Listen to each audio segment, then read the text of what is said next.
7 o'clock in St. Louis. You are listening to TMA. The program is presented to you by Brown and Crouppen and airs on 101 ESPN and the TMA YouTube channel. You can live stream it on the TMA STL app and the 101 ESPN app. Those are brought to you by Dobbs Tire and Auto Centers. Tim McKernan, Doug Vaughn, Martin Kilcoyne with you. Little Jackie Papers is on the ones and twos, Doug, with a combination of a Lake Show shirt and an old school Cardinal cap. Hello, everybody. It's kind of all over the ballpark today. But we'll power through that. You're not going to be good to us? Oh, I won't be much good to you today. Are you kidding me? What happened? Well, the computer died in front of me. I've got no computer today. And I got home late. Oh, having Cavassier?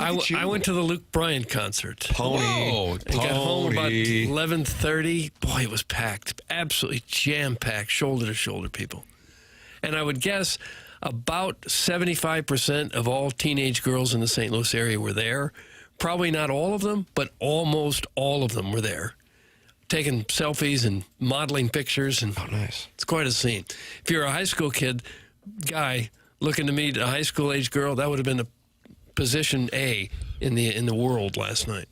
Oh, great. Our 15-year-old daughter was there. Thanks, Doug. Now I feel a lot better about it. So was everybody else's 15-year-old daughter. They get tickets, and I say, where are you guys sitting? Oh, I don't know. Well, where's your seat? Well, we just get lawn seats. I said, well, then where are you going to sit? Well, we don't really sit. They just walk around the entire time. It's like a party for those kids.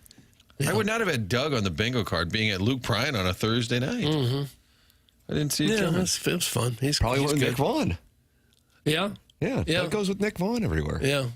Yeah, Luke Bryan. It's a wonderful thing. He does a good show. A lot of songs that I've heard of, so it's fun. I like the venue a lot.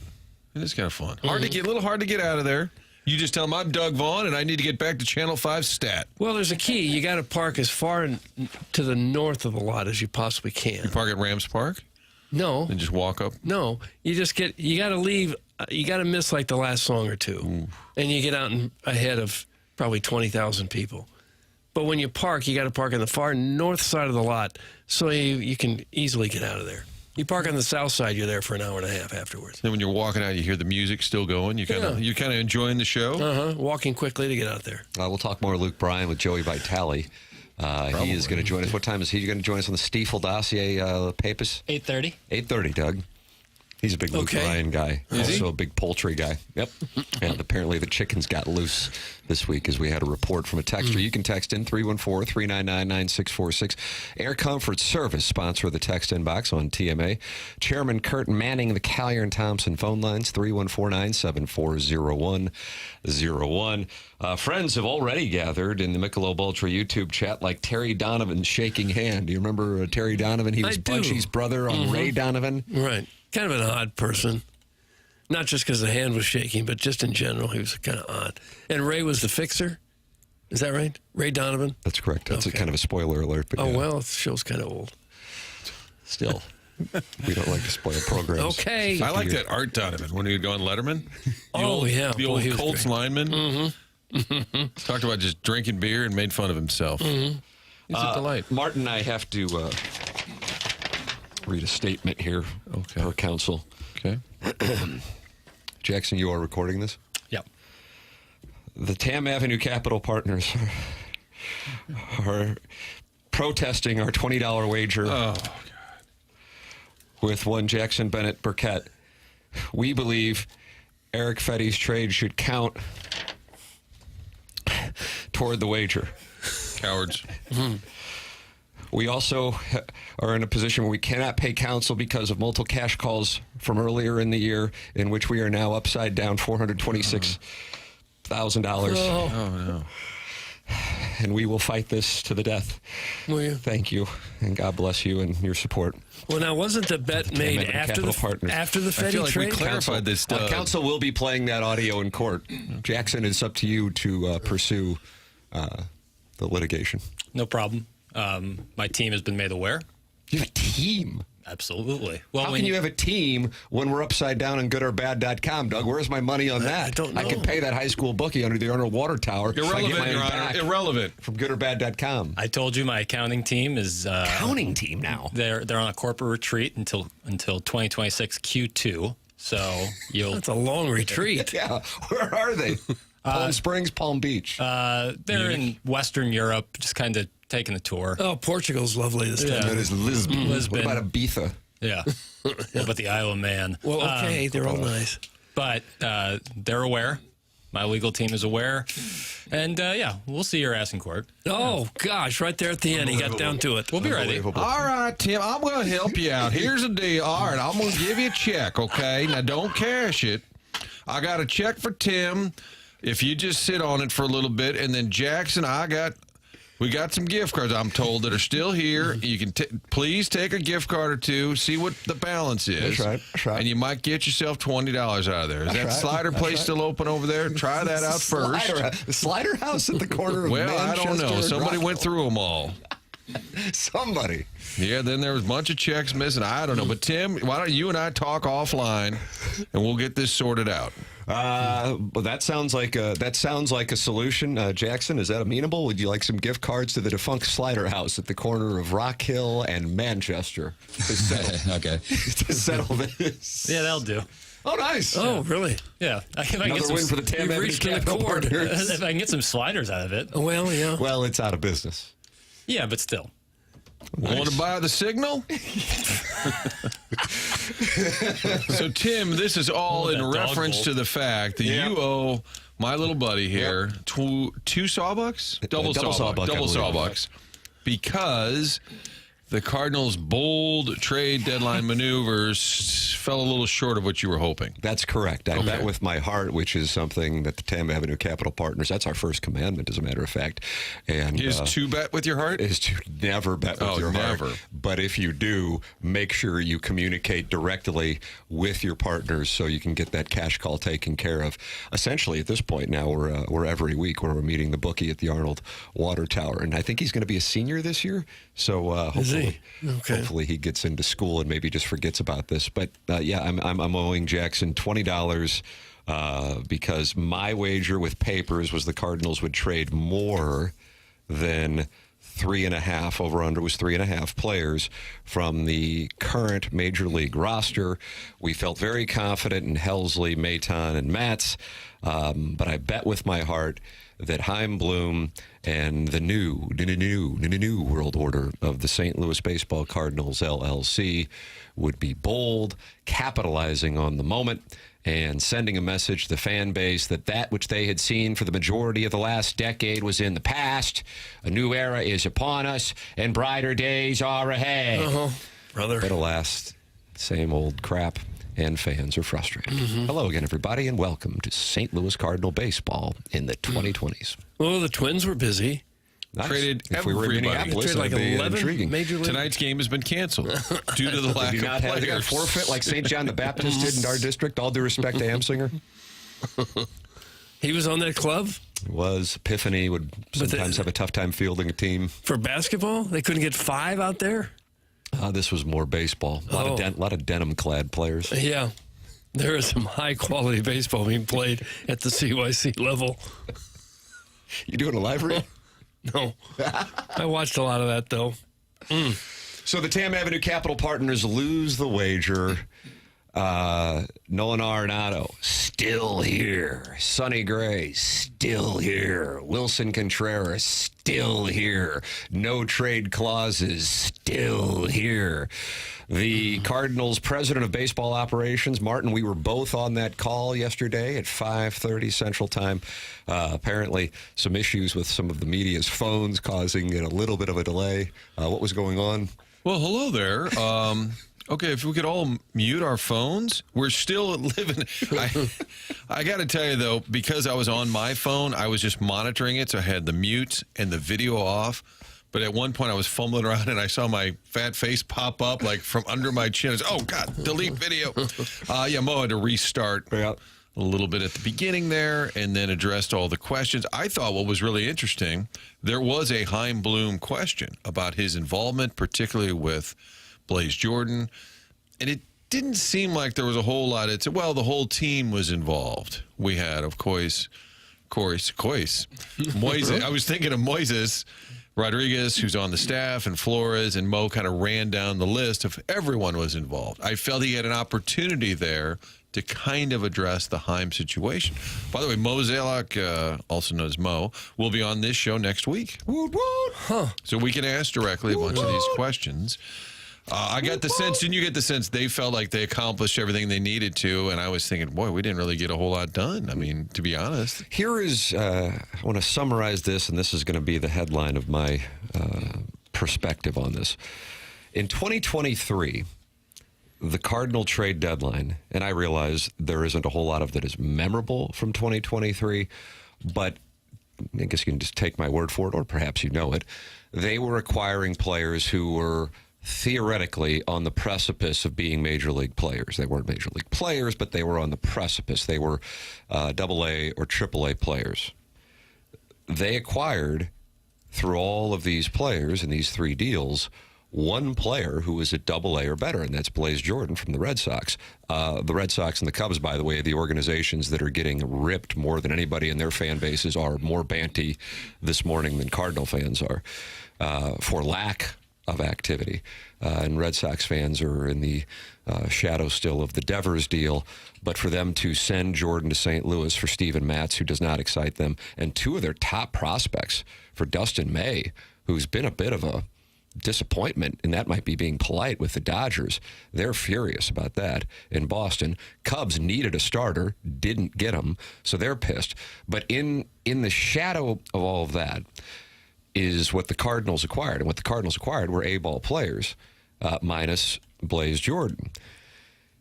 And so what that is saying, without them saying it, is we're not close. Fine, good, healthy, no problem with it. But if you're not close, then you need to do more. This is the last day, for at the very least, 2.5 months. This is the last day where teams can trade. And the word that I heard once again, and it's amazing to me, and this is why I think Cardinal fans get so frustrated. John Mozeliak using the word patience. How many times can he use the word patience? Because it starts to ring hollow. And I think we're way past the point of starts. It does ring hollow because they've been asking for it for so long. This is the time for urgency. And unfortunately, it was the same business model that has been executed for 8 of the last 10 trade deadlines, where it's just kind of doing the obvious moves and not the creative moves. If you're not close, then go ahead and make moves where, yeah, you might not be getting the greatest value. I understand that. But you have to be aggressive. In the Cardinals' case, aggressive from a selling standpoint. The frustration in Chicago is we're right there to lead the division. We have one of the best records in baseball. This is probably the last year with Tucker, the acquisition that kept Arenado from going to Houston. And what did they do with a clear void in starting rotation? Nothing.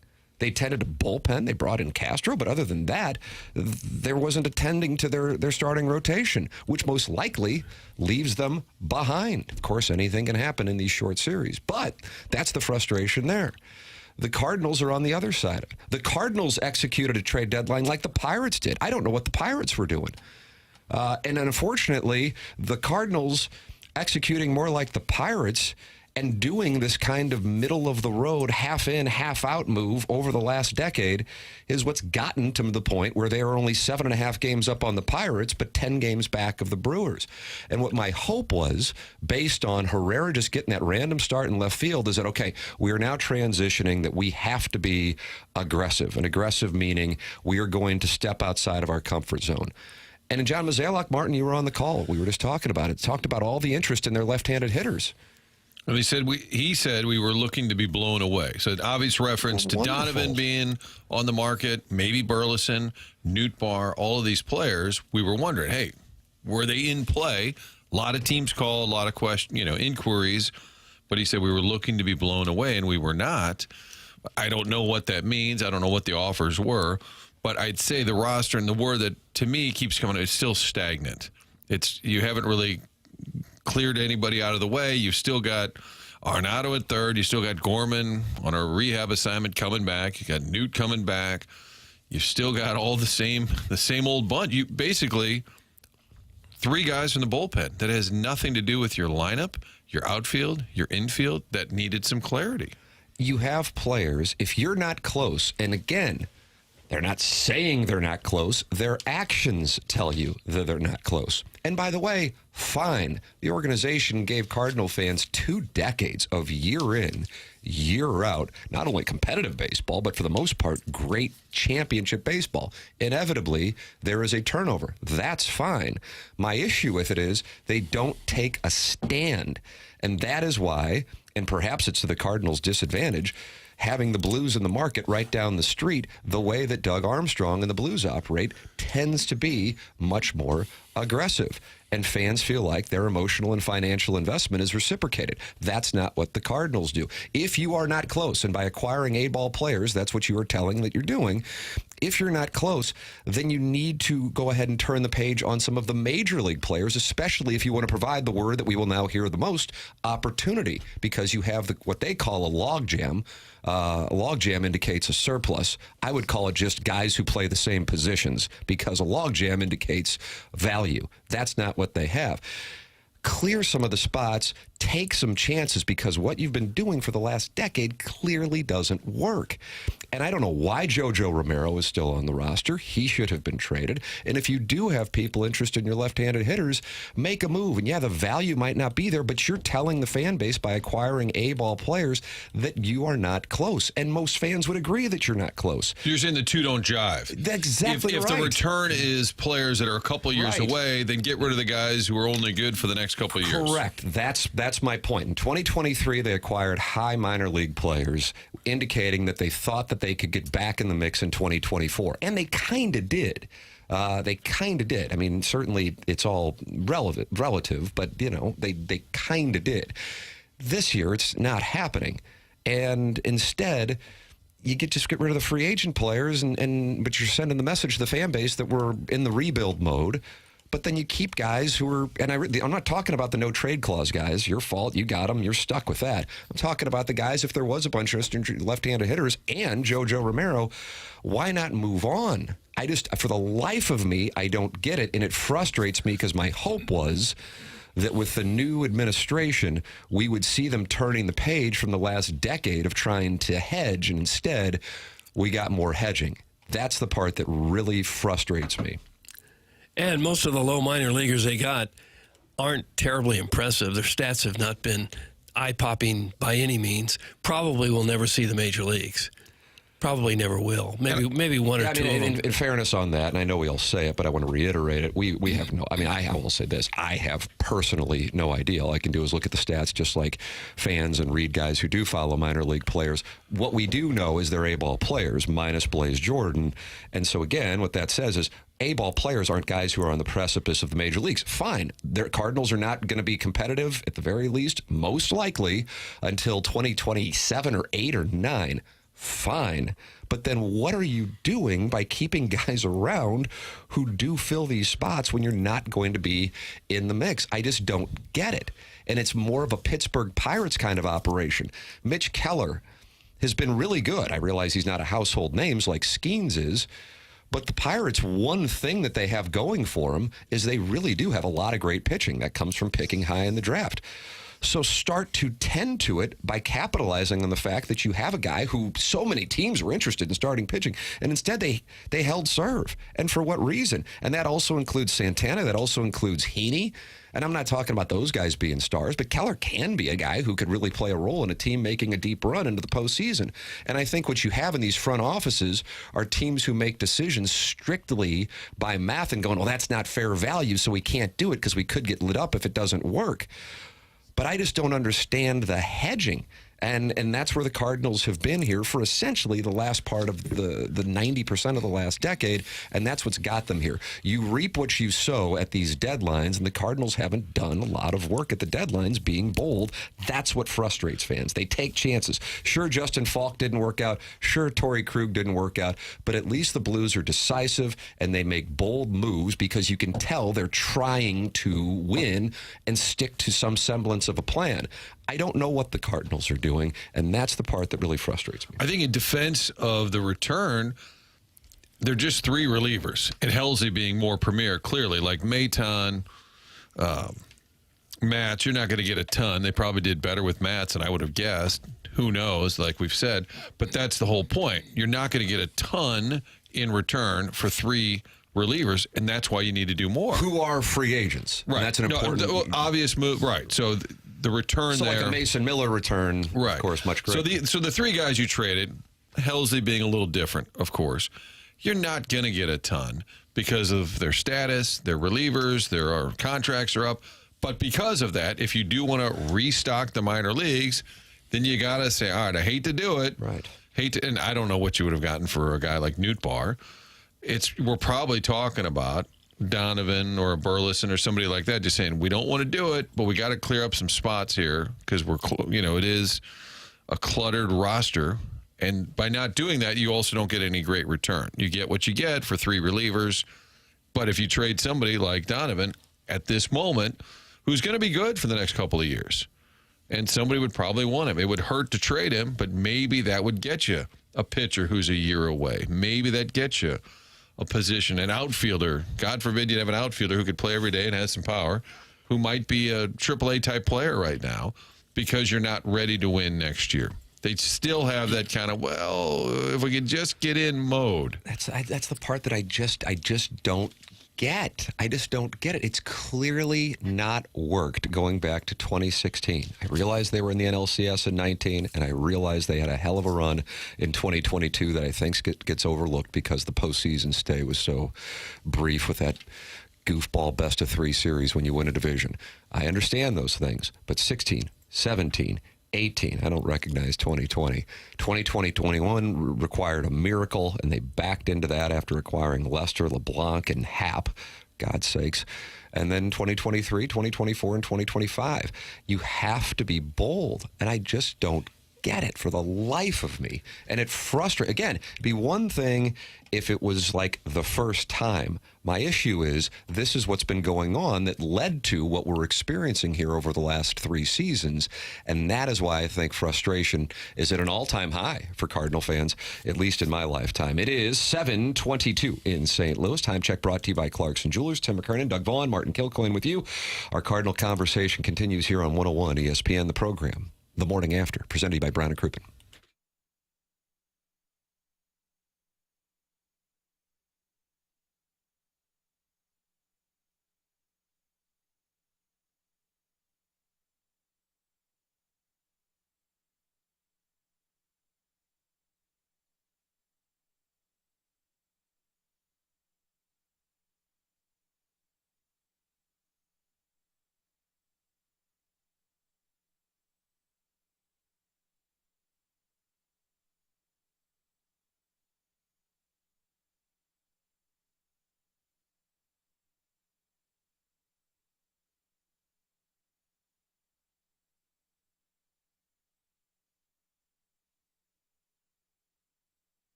going in the World Series.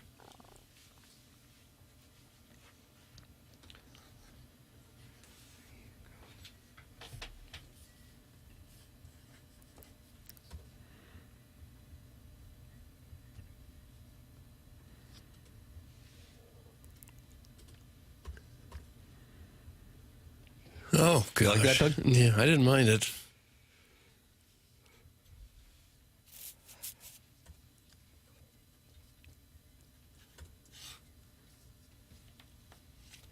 Huh?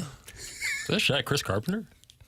Yeah, what did he take heat for? Seriously. It's TMA. 101 ESPN programs presented by Brown and Crouppen. Tim McKernan, Doug Vaughn, Martin Kilcoyne with you. Little Jackie Papers, who I guess I'm going to court with. That's fine. Tam Avenue Capital Partners are, raising capital, selling part of the business.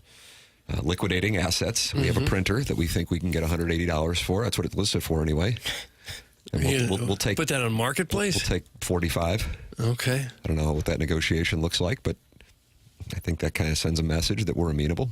Yeah. And then ideally we can raise the capital to get this thing into court, and the Eric Fetty trade will be recognized by the Supreme Court. We'll try it. And we're excited about it. I think. You think the Supreme Court will hear that case? I think so. I was thinking more like a Judge Judy situation. Yeah. Jackie Papers on the ones and twos. If you want to call in to the program, Chairman Kurt Manns, the Collier and Thompson phone lines here on TMA. Jackie Papers, what's the best audio you have on the Cardinal trade deadline? I'm asking for your best. I like probably this cut of John Mozeliak. It's tough for me to explain it and also pull it up at the same time. Just being earnest here. All right, here's John Mozeliak talking about what their goals were going into the deadline and if they accomplished them. Yeah, to begin, obviously we went into this deadline trying to move our expiring contracts. Obviously, Helsley, Matz, and Maton, we were able to do that. The goal of these moves were obviously to position the organization for future talent, not necessarily just guys that are knocking on the door for big league opportunities next year. Obviously, when you take players to market, there's a lot of things that go on. There's a lot of eyes of beholder in terms of value. But, overall, we felt like we were able to accomplish our goals. And, hopefully our fan base will see the returns of these deals in a couple of years. John Mozeliak. Okay. Do you like this? To market. No, I don't really like to market. And none of them were baseball trades, Doug. They're all baseball None trades. of them were. Nobody's baseball ready. It seemed one of these guys they got just went to AAA, and he's in 7 appearances. His ERA is over 15. Wind was blowing out. That's Hales. 15.95 ERA in his 7 outings so far. Those I are don't just know. numbers. I don't. The odd thing is, it looks like the best player they got came from Steven Matz. That speaks to this. The Red Sox. I mean, from my standpoint, there are 4 teams where I go, what were they doing? 2 on the sell side, 2 on the buy side, 3 in the National League Central, fittingly, and 1 that had to trade Rafael Devers. So that's the Red Sox, Cubs, Cardinals, and Pirates. I don't know what the hell's going on. So you get the Cardinals and Red Sox doing business, and that's why Red Sox fans are so pissed. They were already irritated, and then they go out and get Dustin May from the Dodgers, guy who hasn't been great, certainly came into the league with a lot of hype. He's had injuries. He's had stamina issues. And then they traded 2 of their bigger name prospects to get him. And so their acquisitions, Dustin May and Steven Matz. Martin, if you're on WEEI this morning, the phone lines are lit up and they are not happy. Bring back Belichick to run the Red Sox. You have to have a bold take in Boston, Tim. I assume they've been scouting Matz, right? They must know that he really hasn't been very good for 2 years, usually hurt. They must know that, right? And God bless him, but what are you getting? A guy who's going to be, long relief? Right. He wasn't really used here as a lefty specialist. He wasn't pitching in the 8th inning, the 9th inning. So I agree. I'm not sure what Boston was doing. I really would love to know if Chaim Bloom pushed for Blaze Jordan and said, hey, this guy, we drafted him. If I would love to know, It seems there's a connection there. Mo didn't bite on that angle. We'll ask him next week about the whole Heim transition. I think that's the burning question right now is how are they making these decisions? Because the future is not great. So how do you address that now? And I would say you want the guy who's going to be in charge for the next 3, 4, 5 years, heavily involved. Some involvement, probably, but I would love to know. And that seemed like a good opportunity to say, Heim recommended him. That seemed like the perfect chance to mention Heim's role. Well, he knew him very, very well from his time in Boston, but he really didn't go there. Yeah. Did you note that when you were listening? Like, there wasn't any real credit to Heim. Outside of Derek Gould's question at Doug, would you call that the penultimate question? I never used the word, Tim. I thought it was kind of the final question. Then Jeff Jones of the Belleville News-Democrat had another question, but Derek asked him about this being his last trade deadline, and he said, yeah, it was something that when it's over, I started to think about. Other than that question and that answer from John Mozeliak, I don't know if he really would have known that the organization is transitioning from him as the president of baseball operations to Chaim Bloom. You see what I'm saying, Martin? I mean, you were on the call. Like, that wasn't really talked about. It was the staff. Business as usual. It kind of felt like business as usual. And then the actions also were, unfortunately, from my standpoint, business as usual. And what they had done in 2016 and 2017 and 2018, and I realize that there's a healthy percentage of fans who might go, well, I have no idea what the hell they did in 2016, 2017, and 2018. To refresh your memory, essentially nothing. Chasen Shreve came in and was heavily disappointed to be there. I could tell immediately. He'd been traded from the Yankees to the Cardinals. He was on the Tino Martinez, I want to be back in New York plan. That they do the obvious moves. They don't get bold. In 16 and 17, I'm kind of like, okay, they're coming off of this ridiculous run of 2009, kind of like 2022, a great team that's forgotten because of the way it went in the first round of the playoffs. But 11, 12, 13, 14, and even though they lost in the first round to the Cubs, in 15, that was a 100-win team. So you got the benefit of the doubt without question. Okay, these guys know what they're doing. The plan has clearly worked for the last decade. I realize Mozeliak came in there following the 07 season.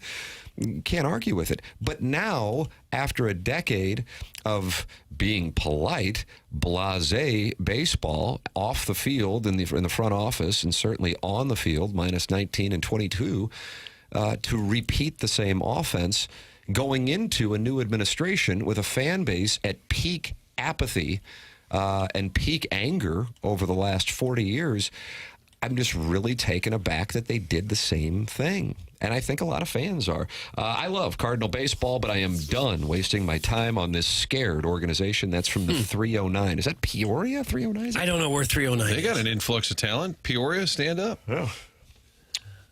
One can only assume that when they went shopping some of these other guys, the position players, if they shopped Newt Barr and Burleson and some of these other guys, that the return was so measly that they didn't want to accept a Class A minor leaguer for these guys, that these guys wouldn't return anybody that's going to be ready to go in a year or two. And they must not be willing to have a 3 or 4 year rebuilding experience. They want to be somewhat competitive next year and the year after, and they don't want to rely on a bunch of Class A players, most of whom never get to the major league. So how do you get better in baseball? You sign a bunch of free agents. Sure, they're not going to do that.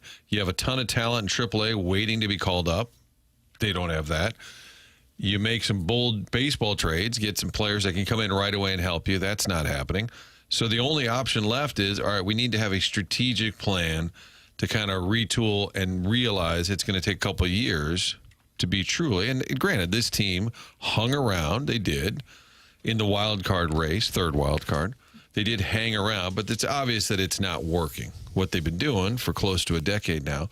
So if you know you're not going to add high-priced free agents at this point, they've done it in the past, and you're not looking down at Memphis with a ton of excitement, how do you get better? And I think the only thing would say, all right, let's take a time out here. Let's kind of reset, which is what we were told in October, November. Right.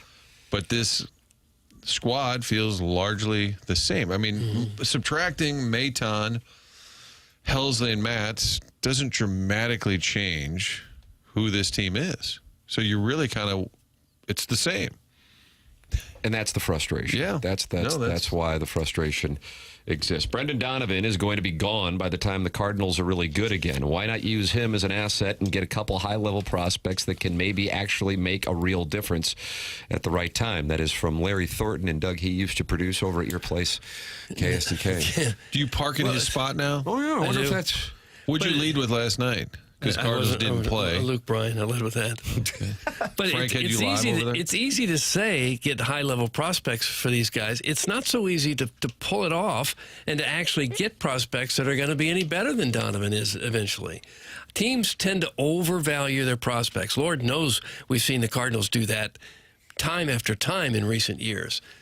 So I'm not sure that's always the best way to go. It's certainly not the safest way to go, to think that you're going to be so smart that you know how good all these 21, 22-year-old players are going to be 2 or 3 years down the road, that now you're going to be a contender because you traded for a bunch of guys who were in Class A at the time.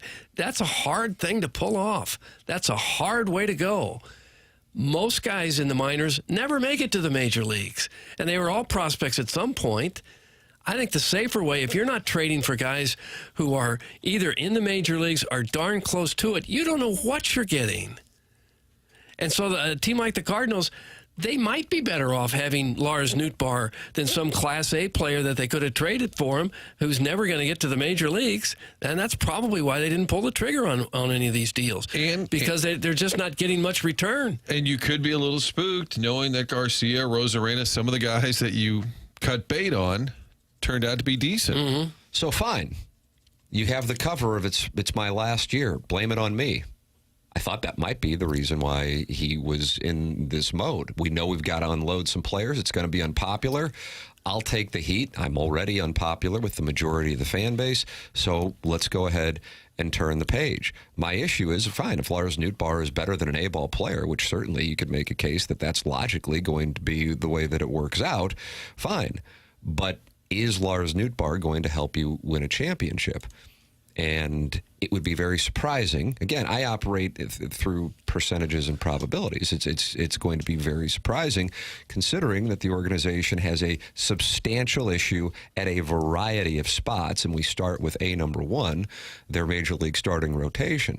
So you have the benefit of the doubt if you're doing this for the first or second year. The issue for me is this is a decade of this half-in, half-out activity at the deadline, and it's this stagnant move that frustrates the fan base and I think leads to the apathy. 314-399-9646. That is how you can text in the Air Comfort Service text inbox. 314-974-0101 is how you can call into the Callier and Thompson phone lines. Doug, the little Dutch boy, wants to talk about the deadline, so he's on the Callier and Thompson phone lines. We'll take a break, talk it over with him, and whoever else wants to call in. This is TMA 101 ESPN.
This is Jackson with the Sports Center update, driven by Johnny Londoff Chevrolet and Johnny Londoff Autoplex. Yesterday, right before the deadline ended, the Cardinals traded away Phil Maton in exchange for right-handed pitcher Skylar Hales, left-handed pitcher Mason Molina, and international signing bonus pool space that happened right as the deadline closed yesterday. That was another Sports Center update, driven by Johnny Londoff Chevrolet and Johnny Londoff Autoplex. See them at londoff.com. Chevy, together we drive. Are you kidding me?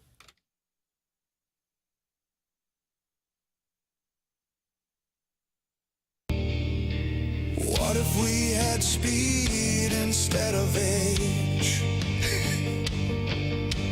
What if we turned this book to a brand new page?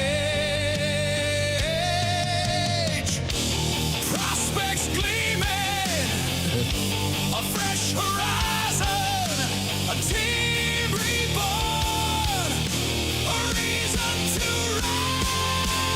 rise again.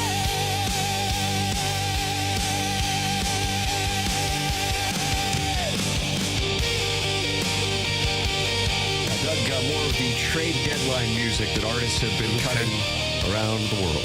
I didn't know this one had a guitar solo. It's TMA 101 ESPN. Show's presented by Brown and Crouppen, Tim McKernan, Doug Vaughn, Martin Kilcoyne, Jackson Burkett, who unfortunately I'm now in litigation with, and that's it's made it awkward. The show is at war with the Fast Lane and with the Riz Show, and I am at war with our producer, and I don't know. I mean, Martin tried to provide an amicable settlement. He kind of served the role of mediator on the bet that I bet the Cardinals. Post-dated check. Nobody bit. 3.5 trades, and I say the Eric Fetty. Well, I don't. My attorneys do. Right, the accounts. Jackson says it does not. His counsel and his team of accountants. Yeah. Well, my team of lawyers, my accountants are, of course, in Western Europe on a corporate retreat. I take care. I take care of my guys. And it's like a 2-month retreat? Longer, considerably. Really? Yeah. That's called a rehab. Yeah, they'll be spending the better part of the year there. Doug, they're in the Michelob Ultra YouTube chat, and you might imagine they are not happy. Jeremy Hodge says they should have fired Mo after the 2022 season. The 2022 season, of course, was a 93-win campaign with 3+ million fans in the ballpark enjoying not only the 93 wins, but Albert Pujols and a trade deadline that saw them bring in Jose Quintana, your Game 1 starter, and Jordan Montgomery, who also pitched quite well for the Cardinals. Had John Mozeliak been fired after the 2022 season, I would have thought that would have been a little surprising. That's the year I say Albert won the division. I like to say Albert won the 2022 division, but yeah, I don't think that would have been a time when you'd fire. No. That would have been bold. Here, how about this from the 314? Calm down, fellas. We have an entire offseason coming with a new Pobo and regime. You have no idea what's going to happen. Somebody with a little optimism. I'm surprised that exists. Oh, I'm not. We're in St. Louis. And hey, that's a beautiful thing. That's a wonderful thing. Well, barring something unforeseen happening, they're still going to have the Arenado contract, the Contreras contract, and Sonny Gray contract that are going to eat up a huge chunk of their payroll and probably prevent them from going out and signing another free agent of that ilk who used to be a really good player. Well, I mean, if that's what they say, even though those are large contracts, that it's their fault they have with the no trade clauses, they're still, relatively speaking, it's not unpreventable because that's not allocated to anybody else. To their credit, they're not on the hook for long-term deals. I mean, hey, they got some guys that they're going to be around, but none of these guys are beyond 2 more years after this season. So that is something that I think has been telegraphed as well. If you look back at the previous offseason, I'm not talking about the one leading into 25, but the one leading into 24, who did they bring in? If you recall, refreshing a memory, obviously Gray, that was a 3-year deal, so he's up after next year. Lance Lynn and Kyle Gibson, and they had the options for 2025, and they declined both of them, and then they retired. So they have positioned themselves to be in a fluid spot, not coincidentally, as the collective bargaining agreement approaches and as they knew they had the television deal coming up. So from a business standpoint, I understand it. I think the thing that this is kind of like when some Blues fans were blaming FanDuel for the John Kelly move. And I'm thinking to myself, my God, like, I guess maybe it's because we're in the industry that we are confident that that is not what goes on or what went on. But hey, if people want to believe it and it helps them continue to be Blues fans, then great. Doesn't affect my life in any capacity. I think you're wrong. In this case, if you think that the Cardinals are going to be aggressive and go get some free agents this offseason, free agents who would be greater than Michael Hillman and Phil Maton, I would politely disagree with you, but I hope I'm wrong. However, I'm incredibly confident that I'm right. That's not what's going to happen. That's not where the organization is. And so you will have much of the same coming up in 2027, and all that means, or 2026, and all that means is they're telegraphed by the collective bargaining agreement coming up that they are going to stand pat, which is why it frustrates me that they didn't turn their attention more toward the future when it's my belief that they aren't going to be doing much for the next season. But I could be wrong. Yeah, and that's where, with all due respect to the 314, I don't see any reason to be optimistic because it's the perfect storm. You have the work stoppage a year away. You have, I don't know if you want to call it, what the TV deal that's messy or not as profitable. You clearly have revenue dropping precipitously if you look at people not going to the games. So now you go into an off season, a year away from a work stoppage. Nobody's coming to your games. Your TV money is down. All of a sudden, you're like, well, we're not going to spend. Things are falling apart. So what's your bold move? The only thing is to say we're going to really go younger. Weatherholt probably by next year is, in theory, a major leaguer. Well, where's he playing? I mean, that's one of the things you got to sort out between now and next year. And that's, again, something bold could have been done. And another texter said, you know, Donovan's great, but he's also 28. So in a couple of years, he's 30. And you're not any good next year. He's 29. Maybe that's the return where you say, all right, we got a pitcher who's going to be in the rotation in the next year or two. That's what we're talking about. Not trading Phil Maton. Thanks for your time. Great reliever. Got to go. Steven Matz, Red Sox want you. God bless. I mean, nothing significant happened over the past week. Their hope for next year is probably that Weatherholt steps in to play second. Donovan moves to left field. Walker kicks it up a notch. And then you got to go out and get a couple pitchers. That's probably, I would imagine that's the plan. Because you're going to lose Michaelis.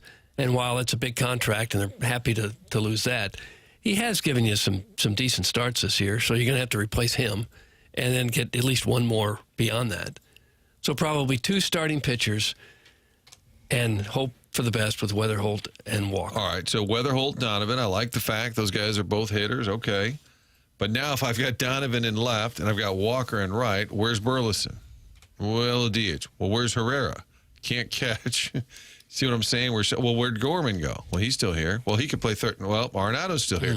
We still talking about the same. Yeah, they may make a move in the offseason to relieve that. Yeah, and you can, to be fair, you can make some moves in the offseason to trade some guys. Yeah. Well, that's what I heard. They may have to find a center fielder too. Well, there's that too. Scott can go get the ball, but he doesn't hit. You got to hit as an outfielder. You have to hit as an outfielder.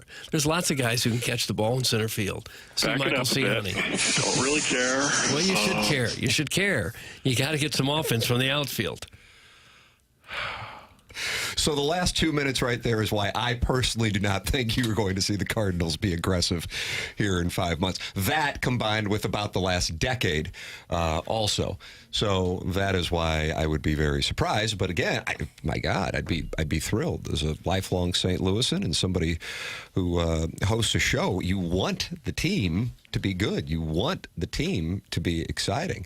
This is, this is unfamiliar territory for the combination of either anger or apathy that the fan base has. But either way, it certainly is where they are, and I think it just increases. And I think this offseason, if and when there isn't a whole lot going on, because I think that's one of the things that some Cardinal fans have convinced themselves, like Blues fans can convince themselves that FanDuel is the one who made the John Kelly move, that when the time comes and Michael Hellman is re-signed following a few months of inactivity, it'll hit home that, you know what, we're going to see much of the same in 2026. That's when people will get... Yeah, well, I would imagine that it will be largely the same team. Jackson, I love you. You're so handsome. You're so cool. Did I mention tough? Oh, my bad. You're also tough. Could I please get a new text name? Oh, this Doug, is happening it's right August now. 1st. Oh, that's right. Oh, Doug, it's wasn't August me. 1st. It's a big moment for a lot of Serenading people. you. And now people who do not have a text inbox name can get one today, Monday, Tuesday, Wednesday, Thursday, and Friday of next week. And that means little Jackie Papers will be typing away. You want a text inbox name? 314-399-9646. Air Comfort Service. Text inbox. That is how you can get involved. Watch the program. See how cute we are. 250 people are doing that at youtube.com/TMASTL, including the TMA remote lap, Jeremy Hodge, Bob, is it Lucier, Doug, or Lucier? I'd say Lucier. Bill Reloaded, Jake and St. Genevieve, and MD 2020. They're all in there talking to Doug's Fixed Gong. We're going to talk to Joey Vitale on the Stiefel dossier at 8:30, and Matt Holliday is going to be with us coming up at 9:30. Then we have the Design Air Heating and Cooling email of the day at 10:45, and we've got ourselves a Jim Dandy, brother. We've got a one-game playoff for the month of July's title. Jackson, who are showing down at 10:45? Buck Swope and Paul Harvey's Milk Mustache. Wow. Each had The 4 crown wins. is on the line. So Buck they're the Swope only mounted ones a who Sunday can. charge. Yeah, they're the only ones who can email in. No. You can email in to win August 1st, but those two will go heads up to decide the month of July. This is what it's all about. In a separate Martin, are you thinking about contest. sticking around just to see? It'd be kind of fun over the weekend to listen back. That was a no. Kind of get caught up on things. See what the Swopester is up to. How many paragraphs it takes to recap the show in a pithy way. It's kind of fun. Man, you just attacked the model. No, I wouldn't come at Swope. No, Doug, would you say Swope is like Omar? I've always said that. And a lot of it has to do with the fact that he wears a sport coat all the time. Did Omar wear it? Nice. Oh, that's Buck Swope. He's coming. Little pitchy dog. Yeah. He did not. He wore an overcoat. Yeah.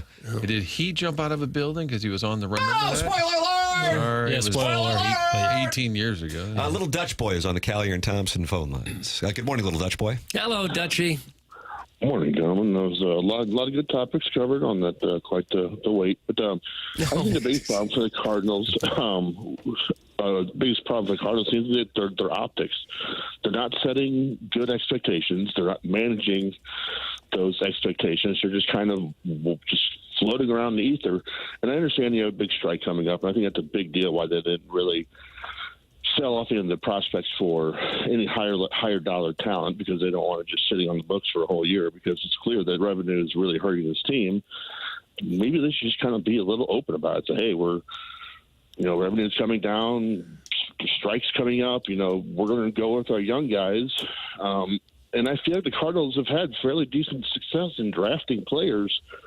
They're just not doing very well turning them into major league players. And that's my biggest concern, is even if we were to trade XYZ to some other team, would the AAA player they get back on paper be better? Sure. Would we be able to turn them into a better MLB player? I have absolutely no faith in them doing so. So I think that the development part has been talked about more, I feel like, than the last year or two. Why they aren't able to develop some of this talent that they've drafted. Are they drafting the wrong guy, or are they not getting him big league ready development-wise? Can I ask you a real quick question? Why are you the little Dutch boy? I'm 6'5", 290, and heritage is from Holland. Okay, so it's Ireland. It's Ireland. play a little football? You're fine by me, little Dutch boy. Just want to make a quick question. I thought maybe you were a painter, like the little Dutch boy paints. No. 6'5". Did you play football back in the day? Left tackle? No, No, I did not. No, Well, I didn't why get baseball not? for high school. Because I played hockey, Doug. Oh, That's a wow. big guy on Coach called skates. me. Man, that's I was nice. a little bitty kid on skates. I got big after I graduated high school. 6'5", Okay. 290. And while you were on hold, little Dutch boy, were you thinking, "Oh my God, I got to wait through this topic"? Is that kind of what I was hearing? A little bit, yeah. Yeah, I felt I appreciate the honesty. I have no problem with that. I'm getting my steps in here at the bottom of the office. Nobody's here on Friday, so Nobody it's works Fridays. a bad excuse, and make sure I'll make an excuse in my head to say that's why I was waiting. But no, I mean I think you guys had valid topics, but I don't trust development, and I just wish you'd be honest and say, hey, we have crap revenue, and probably not going to change for a couple of years.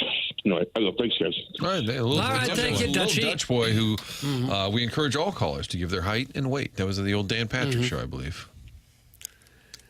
I don't think they're ever going to come out and say, well, we're not going to do much because there's a strike looming. They're not going to paint that picture, I don't think. They don't want the fans to think that that's necessarily written in stone that that's going to happen. It may be, but I don't think that you would want to broadcast that a lot and say, we're not going to make a certain move because we don't think there's going to be a season in 2027. I also don't know what I'm looking for a word in between legality and appropriateness, whatever that would be, to say it. You can't be running around saying that as an organization. Again, whether it be a violation of the CBA or just from a guideline standpoint. Like you're saying, if there's a restriction within the league. Ethical might be the right word. Ethical, Yeah. okay. But yeah, that's a real thing. I think John Mozeliak maybe will be freed up when he joins us. What day is he joining us, Martin? He just said next week. Next week. Sounds like every day. Yeah, he should have some time on his hands. But one of the things that work here is done. that he has said, and he has been more vocal about as he gets ready to exit, is the disparity in the economics and therefore the business models of organizations.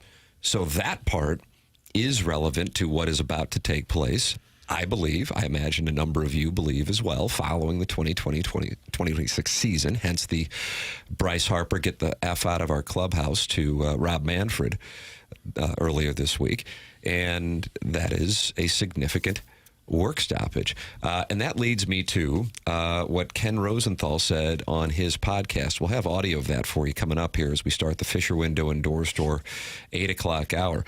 I really disagree with him on where he's coming from.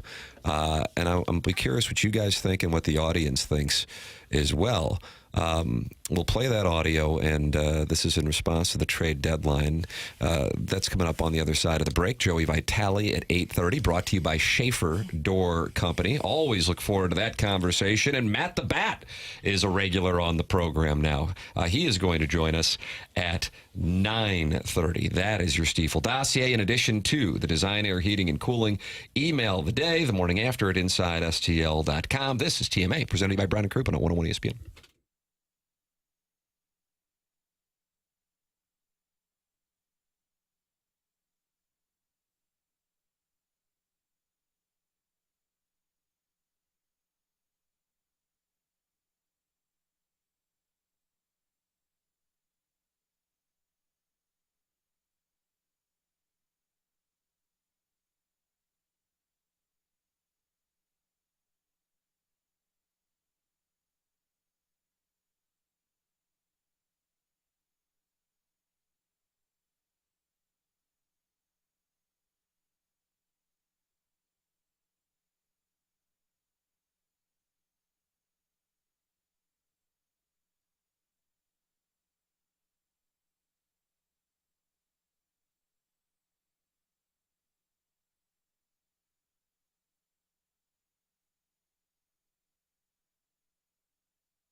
Coolio 95, Doug? I don't know the years, Tim. Was Fantastic Voyage 95? And I this was don't know the years, Follow-up? Tim. Michelle Pfeiffer. Is this your favorite picture of Michelle Pfeiffer's, or would it be Scarface? I don't have a favorite picture. Rush, rush to the AO. Rush, rush to it now. Batman Returns. I wanted another trade deadline song. Maybe a ballad? Maybe this is about the trade deadline. I haven't listened to the lyrics. Is it about the trade deadline? No. This is just Gangsta's Paradise. What's the music theme? Today would have been Coolio's 62nd birthday. What happened to him? Passed away about, I'm going to go 7 years ago. From what? What happened? He died in 2022, September 28th, 2022. From what? All right, crowdsource master. God, I got all this information. I figured you knew. Have you changed Doug's name in the inbox to Crowdsource Master? Yeah, Uncle Crowdsource. I thought it was Safety Karen. Drug overdose got him. Yeah, accidental Safety ass overdose. Karen. Safety. Well, you said it was a big thing. Oh, he died. I said, oh, what happened to him? And then it's suddenly I'm Safety ass Karen again. Yeah. It happens Did you quickly. answer the question? I'm sorry. He died of an accidental drug overdose. Oh, is that right? Oh. It's TMA 101 ESPN. The program is presented to you by Brown and Crouppen. Our 8 o'clock hour is presented to you by Fisher Window and Door Store. My name is Tim McKernan. On my right is Doug Vaughn, and on his right is Martin Kilcoyne. Looks like you guys are going ball striking. Are you guys going ball striking? I am not. No. Those are ball striking shirts. That's what I would tell you. Well, and I brought in a big old You're always dressed in layers. fleece cover, but it's actually a tick warm in here today. I hate to Oh, complain. would you like me to turn it down? No, leave it be. Uncle Crowdsourcing.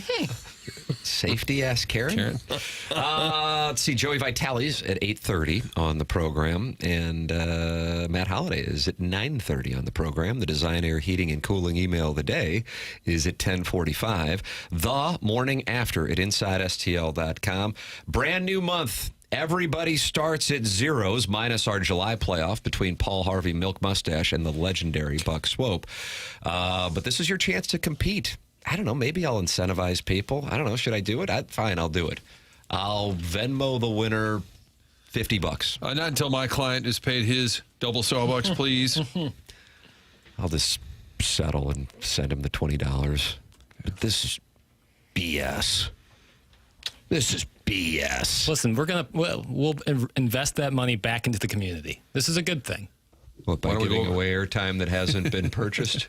Yeah, I'll do. Giving back to the community charity, does. That's Yeah. nice. Charity and stuff. All right, $50 in cash if you have a Venmo for our Design, Air, Heating, and Cooling email today, the morning after. That's at the prize today? Yeah, I'll just do it. I want to get new people involved. Brand new month.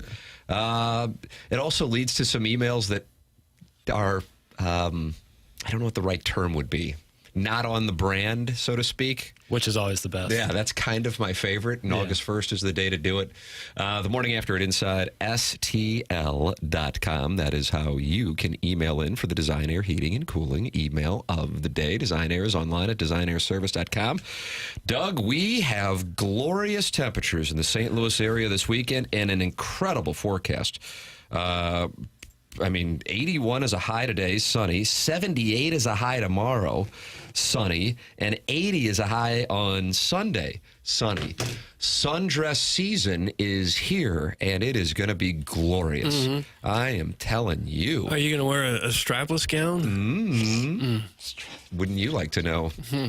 Maybe I'll just wear a strap. Oh, Well, you asked the gosh. question. You asked the question. It and was I didn't give about an answer. dresses. You said sundress season. I'm saying my answer wasn't. You're the one reacting like that, safety ass Karen. I'm over her. I'm a proud father. I've been married now for 14 years and a father, and I'm a meat and potatoes guy who is relatable to the audience. Tim, you want an awkward sundress-related story? Go to designairservice.com. I'm sorry. Designerservice.com. That's Seth Goldcamp. He's the greatest. I'm a client. Do you have to clip, Jackson, if you're clipping that for the client, just delete me from the records there? I think, we were I mid-read. think it's great. So I was going to the Missouri Athletic Club, getting a little workout in yesterday, Doug. Oh, nice. And my wife was there, and she was going to, they have the cold plunge now in both men and women's locker You do room. cold plunging? Well, I'm struggling with it. It's Dude, we get it. You work out, okay. guy. Jeff Abram. Jeff Abram, friend of the show. But my wife said, she was already there. She said, will you bring up my swimsuit? So now I throw it in my bag, and I'm walking through the weight room, and it falls out of my bag. Yes. And I look down, and there's people working out, and there I am picking up a woman's bathing suit and putting it back into my bag. Oh. And I think more than a few people were concerned or curious. It probably makes you feel pretty, though. Yeah, what is that all about? And it reminded me, Frank told a story. He was staying at like the Lumiere downtown one weekend or whatever. And Monique said, oh, you got to bring my dress. And he said he had to carry it on a hanger. And he said he gets on the elevator and a few people came in. He goes, they kind of looked him up and down. They said, hey, Frank. And he's holding a dress while going up to a hotel room. Similar feeling yesterday. Not that I'm judging. Like, No. if you want to wear... This show does not kink shame. Well, I do. So if you want to wear a women's bathing suit, that's your call. But that's not for the three people that may have been listening and also saw me. And they yesterday. saw you with it yesterday. It at the fell out of my MAC. bag, and so I had to And awkwardly... leave you quivering. How about that? Isn't the cold plunge just torturous? Yeah, I have found it's almost undoable. I couldn't do I it. question often, Doug, that I'm not really much of a man. And then when that cold plunge and you see like a 16-year-old kid hops in, they're like, yep, no big deal. Nothing. I'm like, oh, I could do that. So what is the method on the cold plunge? You dive in, or you don't dive in. You sit in, and you're in there for how long? Well, they say to start like 30, 40 seconds, but they want you to get up to like 2 to 3 minutes for the actual benefits. But I made the mistake the first time I put like my feet in. I went, oh, dear God. Do you just go right in? You don't do it like trying to ease into a... I think the whole idea with the name plunge, you're supposed to just go in. Yeah, it certainly I think sounds that's the deal. And it's supposed to Frank? supposed to reduce inflammation. Is that the whole Yeah, idea? apparently it's really good for you. Inflammation gives honestly, your mental health, it gets a jolt too, supposedly. What if you have a heart attack just because it's so cold you can't breathe? Well, don't do that. Because that's almost happened to me, just jumping into a cold swimming pool. Yeah. Ever do that? Jump in and you can hardly breathe. It's Yeah. so cold. But it's good for you, apparently. You have to learn to control your breathing, Doug. Oh, is that right? Yeah. Are you going 4-4-4, 4-7-4? What is our... Doug, we inhale. Now we're holding. Hold, and exhale. Okay. Repeat. Now we're slowing the heart rate. Now we're comfortable over that 4-foot putt. Little downhill, left to right. I need you to hit the ball with confidence, though. And now it's going to trundle in on the 7 o'clock marker of that golf hole. Beautiful putt. Nice breathing. God, I thought you were doing a Lamaze class. It also sounded like a Joey Vitale live read. Jackson still gets upset about it. The Joey Vitale line It read that's wasn't coming your up. fault. You're just perplexed. You're perplexed. How did that even happen? I was scoring. Jackson literally said, okay, stand by. 3, 2, 1. And he was like, and people were saying, what is he advertising? It was tough, but we get through I it. feel like it's mushrooms. We'll find out. Joey Vitale's with us at 8:30. Matt Holliday at 9:30. Design, Air, Heating, and Cooling email today is 10:45. I deep teased this. Ken Rosenthal on his podcast. Doug, is it Fair Territory or is it Foul Territory? I don't know. Is it called Fair Territory under the Foul Territory Network? Yes, it's quite confusing. Here is Ken Rosenthal in the trade deadline activity of clubs. The goal of every team should be to win the World Series. And the teams that didn't go all out, that's the question I have for them, the contenders. Are you trying to win the World Series? Even the Tigers. Now, I didn't love their bullpen moves. Kyle Finnegan was one. Paul Sewald was another. I felt they needed more swing and miss.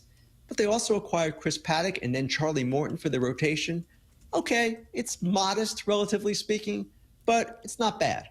And it reinforces what has been their strength, the pitching. Are they going all out? No, but at least they're making moves to try to win the World Series.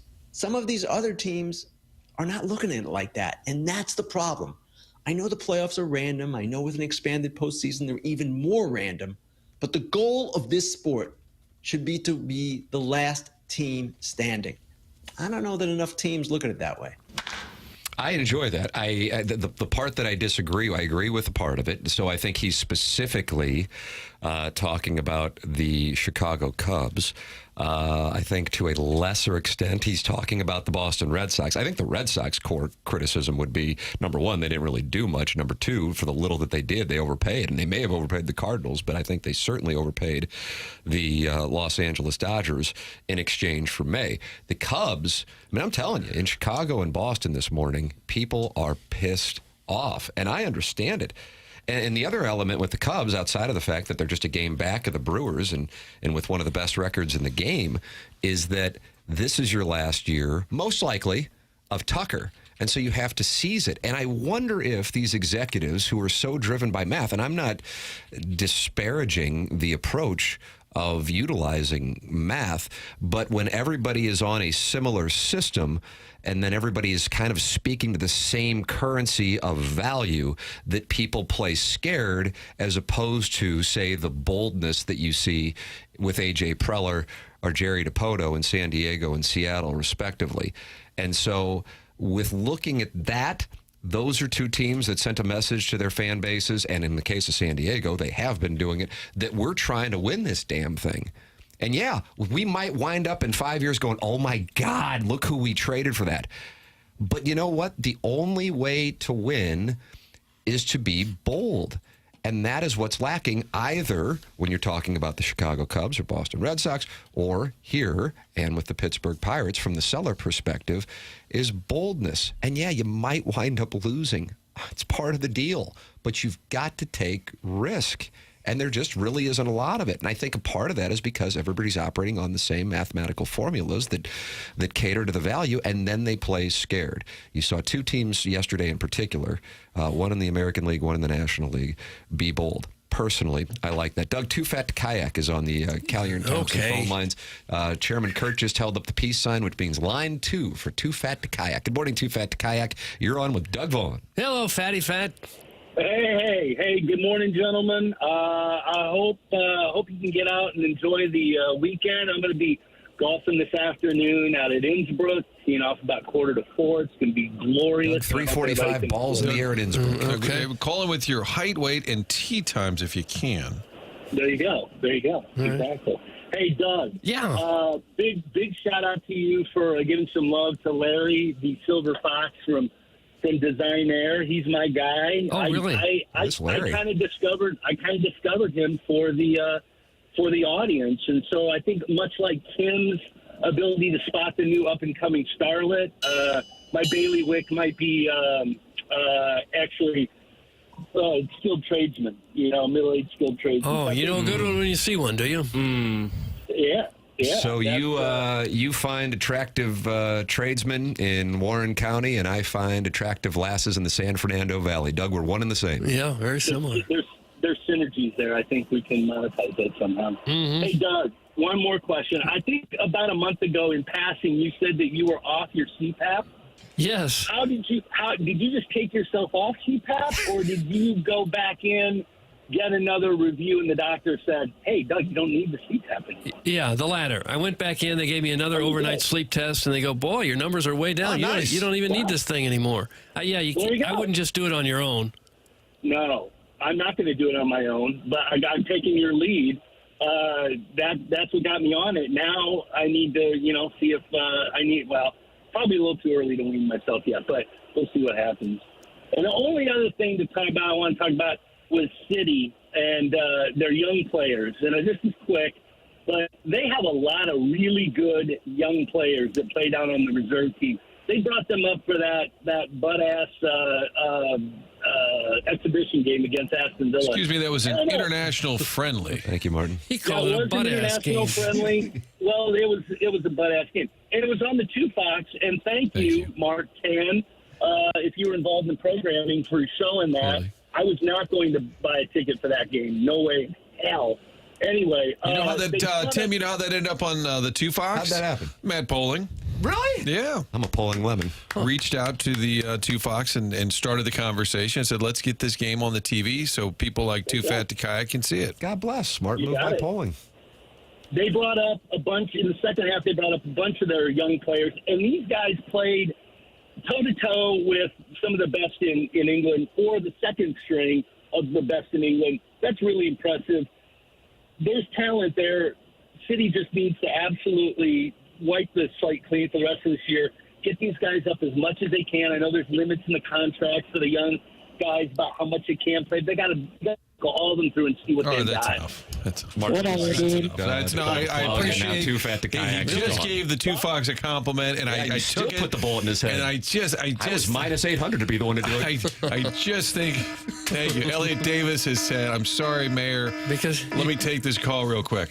Because he broke down soccer? You didn't like that? Well, I was getting a little lengthy. I'm sorry, because Joey Vitale has some heavy breathing to do. Yes, that's right. That's something to look forward to, Doug. Okay. Hey, dumbass, great call. Take that kayak into piranha-infested waters and try to stand up. That comes from Jackson's favorite texter of all time, Don Hoffman. Oh, the Don. Yep. Where do you think the nearest area you'd find the piranha would be? River to Pear, I guess? South America? Will they always eat you? Can a piranha not swim past a human without taking a bite out of I think him? they can nibble on you or suckle. South America. Jackson, have you seen, well, in the movie, they end up in the States. Somebody brings them up. Have you seen the movie Piranha? No. Watch this. Good or bad? Scary. It is. Scary. I think You're just swimming along, and then there's a bunch of fish suckling on you. And they can't help but eat you? Well, they think they travel in massive packs. Yeah. Therefore, they got you right by the short and curly. But are they always they're shrub eaters? I think that's the least of your concerns. I think they might leave nothing but your shrubs. Oh, that's tough. If the tough way for your family to find you. Not sure they would find It's like an SNL skit where they'd be at the morgue and they just pull back the sheet and say, "Can you identify? Is this your husband?" And it's just that's where producer Joe's landing strip would pay off. yes, absolutely, because that's a signature. Right, because most people just have general shrubs. Yeah, general shrubs. Yeah. That's a good he was text in name. World War II. yeah, like off the rack, like nothing to look at there. Before we invaded Normandy, we met with General Shrubs. I feel bad now. Too Fat to Kayak was complimenting the Two Fox. Two-Foxing you. I know, but then I just felt like the analysis was getting a little too lengthy, and I'm like, we had to move. I'm sorry, it was for the benefit of the audience. Doug, this is from the Mullet Man from Fenton Bar and Grill. Tim, thanks for the photo yesterday. Now I just need to meet Doug, and my St. Louis celebrity checklist is complete. That's the Mullet Man from Fenton Bar and Grill. I was playing golf at Family Golf with my son yesterday. Unfortunate texts began to come in from the TMA group chat. Martin threw me off my game, candidly, reminding me that I owed Jackson $20. And from there, I went to Fenton Bar and Grill. God, I love those trashed wings and the golden sauce. Chairman Kurt, you're nodding. You're on board. I think that those are my George Washington. Ooh, I am a fan. I went out there and I saw today. Oh, Martin, it's and then they got the seasoned fries. I mean, right after I work out, of course. Glorious. Saw Chuck out there at Fenton Bar and Grill, and I was walking out, and there were some TMA listeners, and I guess it was the Mullet Man from Fenton Bar and Grill who was celebrating his birthday with the whole family there. And how was the mullet? Listener. It was. Now that I think about it, he had a lovely mullet. Did he really? He did. He Good did. for him. Yeah. Happy birthday. And I was there with my 7-year-old, sitting there just talking it over with Chuck, and a young lady comes up to me and says, "Excuse me, are you Tim from TMA?" And I'm like, oh, of course I am, sister. Because this is how it is. I know you people, and I say that. I know. This is how it is when I go out in public. Right. If you can even do it That's anymore. the thing. And usually I do have security with me, but since I had my son with me, I thought the ladies would leave me alone. Yeah. As a 5'4" bald guy with a concave skull. And here we are again. And of course she goes, "I don't really know what you do, but my husband's a fan of your show." And then the other lady was like, "Yeah, my husband makes me listen to the show." Oh, I'm like, sorry. And so my son got to hear the big endorsement. Reluctant ladies sent out on a mission. It's like secondhand smoking, You're not doing anything. But it's bad for you. No doubt. How are the sports? Great. Yeah. Really great. Tim, are you taking questions? I am. Doug is not. No, Martin I will. Jackson is entering text names. You can get your text name entered in the Air Comfort Service text inbox 314-399-9646. Yes, Chairman. I think we all know you have a pretty incredible body. How many of those? What in the world? How many of those Fenton Bar and Grill wings do you put down in a sitting? Well, that's a nice question. I'll tell you, it was the wings were for me and my two sons. I think there are 7 left. I feel like the 7-year-old ate the most. I think I was probably in the 8 to 9 range, Doug. That's what I feel like. That's a lot of in. wings. The 3-year-old, he eats 3 to 4. So now my math. So the 7-year-old eating about 10. That'd be about right. Yeah. Okay. What do you think about that, Chairman? Is that the right ratio? Should I be eating more? Should I be eating less? I mean, look at you. You're doing something right. Amen. Here we go. That's a true strike right there. Yeah, Doug's smash factor. His wrist is bowed as he has that shafteline when he strikes the gong. Tip of the cap to you. I've been working out too. I don't bring a woman's bathing suit. Mark, you just took a hit. I was listening to the drop. I've lost hearing in my left ear, so you make me feel like a natural woman. That's what I sing when I wear woman's bathing suit. Sundresses. Wifey and I just got back from Girona. Anybody ever heard of that? No. My Sharona.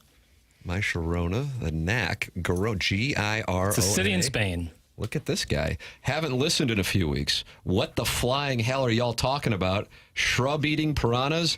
I guess I don't know why. I'd expect anything less. That's from Shrimply Pibbles, who enjoys sending in pictures of his wife to the text inbox. Is it really her, though? Great question. You assume, because a lot of our listeners send in pictures of their wives and girlfriends, and oftentimes they're women we recognize from film. Yeah, high-fashion models, movie stars. This is what happens when the Cardinals can't hit. I knew Tim was at Fenton Bar and Grill. There was a buzz, and a lot of the customers use our parking lot, and our lot was overfilled with fans to see Tim McKernan. What a day for the city of Fenton. That's from Dada, whose name is on the Stanley Cup. Doug, that's Daddy Padre, still with the organization. I like the idea of... he was down there. It was a big day for Fenton because Tim was in town. He's the Pope. Fresh off of my round at Family Golf, I had Wingy, and I met the Mullet Man on his birthday. Happy birthday to the Mullet Man. All right, Joey Vitale is going to take us on an odyssey, kind of like Gene Wilder did when they entered that tunnel with Augustus Gloop. Was that Augustus Gloop? No, he had been. No, he was gone already. He was gone. Mike TV. Yeah, Mike TV. Everyone was there. Veruca but Gloop. Salt. Gloop was the only one because he was a little tubby, and now we're gonna fat shame. Isn't that fun to do? That was the whole point. His name is Augustus Gloop. Too do you think fat that's to jump in the Chocolate River? And do you think anyone who's sub 200's named Augustus Gloop? Oh gosh! But he went right in that Chocolate River. Yeah, he was stuck for a bit. Hey, Shrimply Pibbles, nice humble brag. That's from Starfish Street. Now he's mad at Shrimply Pibbles for. I want to be CPAP buddies with Doug. That's from Martin Sweatervest. You can have my old one. I'll autograph Are you getting it for better you. sleep now without it? Same. I slept fine with it. Sleep fine without it. I just soon not have it. How was your REM sleep last night, bro? I don't measure it. I fall asleep almost immediately, and then I wake up, come to work. I had 4 hours and 1 minute of restorative sleep with 2 hours and 2 minutes of REM sleep last night. Oh, did you really? Yeah. I probably didn't get that much because I got home late. We'll see what Joey Vitale dreamt about last night. I have a feeling we'll cover it. He is going to join us on the other side of the break, brought to you by Schaefer Door Company. The program is called TMA, and it's presented to you by Brown and Crouppen on 101 ESPN and the TMA STL YouTube channel.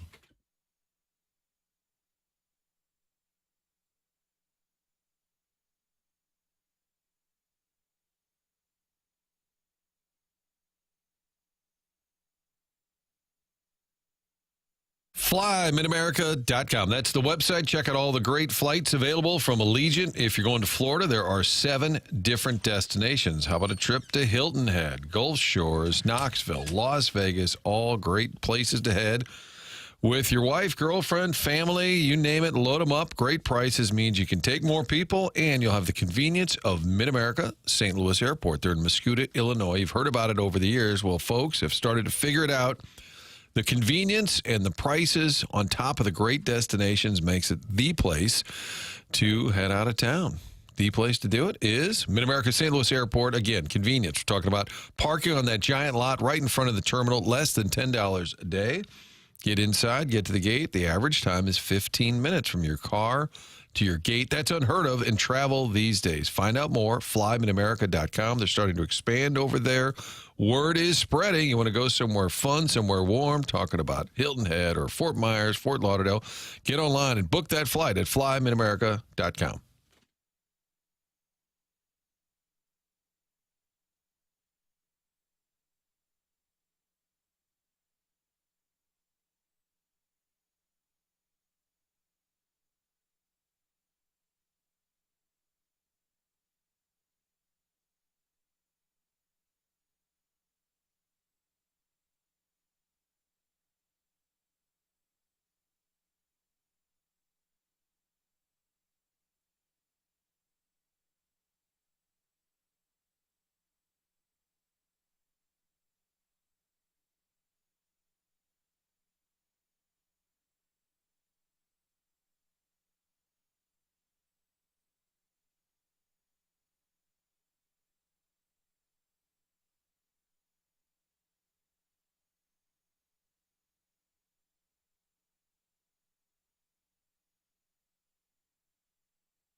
Hey, folks, Joe Vitale here. I'm here to talk to you about my good friends at Schaefer Door Company. Jason, he's the man, and he is going to be your guy if you ever run into a jam with your garage door. Been there, done that. It's something you don't think about very often, but when it doesn't work, you're in a bind. Those garage doors, trust me, they're heavy.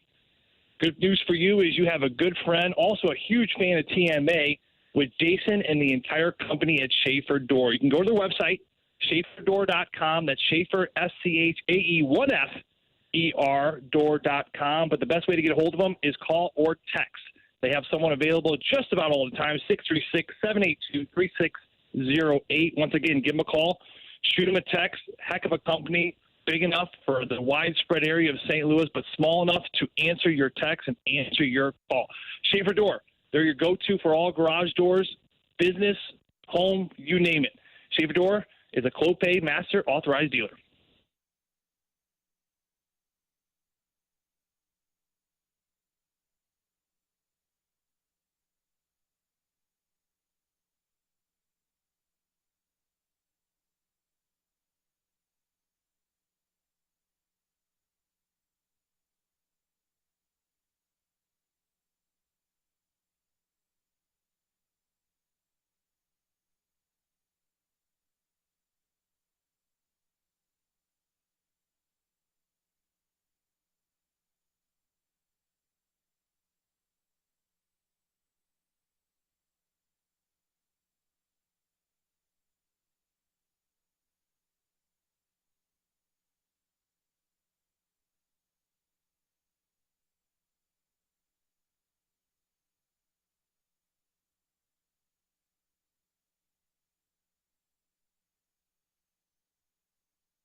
This is the T-Terry T beat, is it not? I don't know. Watch this.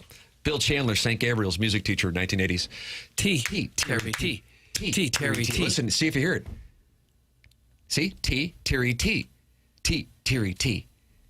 Think about that. I don't hear it. I bet that's what Sidney Crosby loved when Joey was playing it for him. What's his name? Mr. Chandler? Yeah, Mr. Chandler, Mr. Bill Chandler. Still alive? Doug? I don't know, man. Yes. I don't hang out at Tim's grade school. It's getting second question problem. Ladies and gentlemen, it is our pleasure to welcome to the Morning After on 101 ESPN and the TMA STL YouTube channel, presented to you by Schaefer Door Company, the great Joey Vitale. Morning, Joey. Tim, good morning. I am through my most nerve-wracking part of my week. It is always when I do the Schaefer Door Company read with Jackson Burkett. I feel like I'm landing a lunar module on the moon every time with the 15-second countdown. Wait for the commercial, then you're hear nothing. Wait for the 4 beeps. Left is right, right is left, but I got it in. I'm excited. I can head into the weekend stress-free. Nice. Look at that, Doug. He did it. He did it. He's all grown up and he's all grown up. Sure. Jackson will put a lot of pressure on you. Yeah, he will.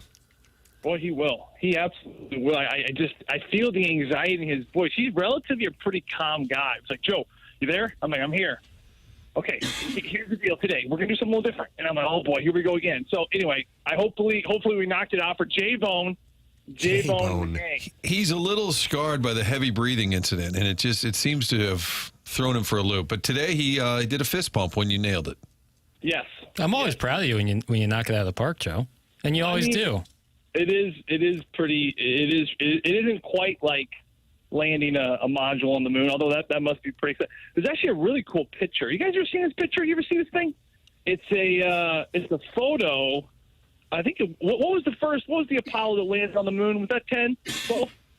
Doug, was it Apollo 12? I don't know what number it was. I'm sure it was 10. Doug, you're probably in your 40s. You don't remember? At the time, I wasn't. This is 1969, right? I don't know. It was one of the Apollos. One with Neil Armstrong. Yeah. It was Apollo 11. Apollo 11. There you go. And his buddy Buzz.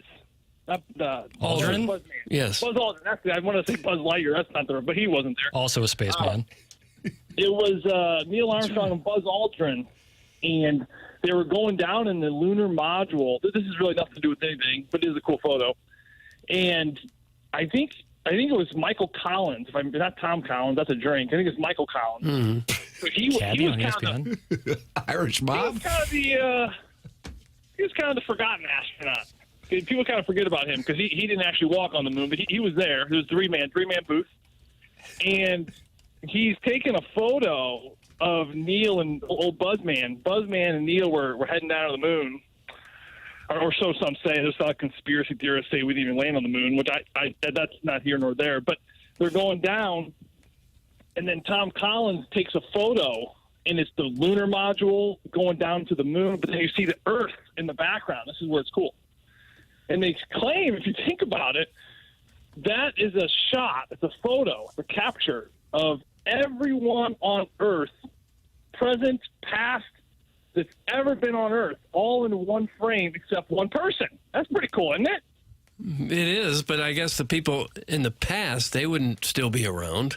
They're buried. Well, they're dust and they're buried, and they're probably in, I would imagine, in some form, still part of the Earth, Doug. That's my interpretation. Anyway. Okay, yeah. I think it's a great. I think it's great. Okay, it's right a there, nice Joe. point. Is it? We'll give you that. Cool. It's a nice little point.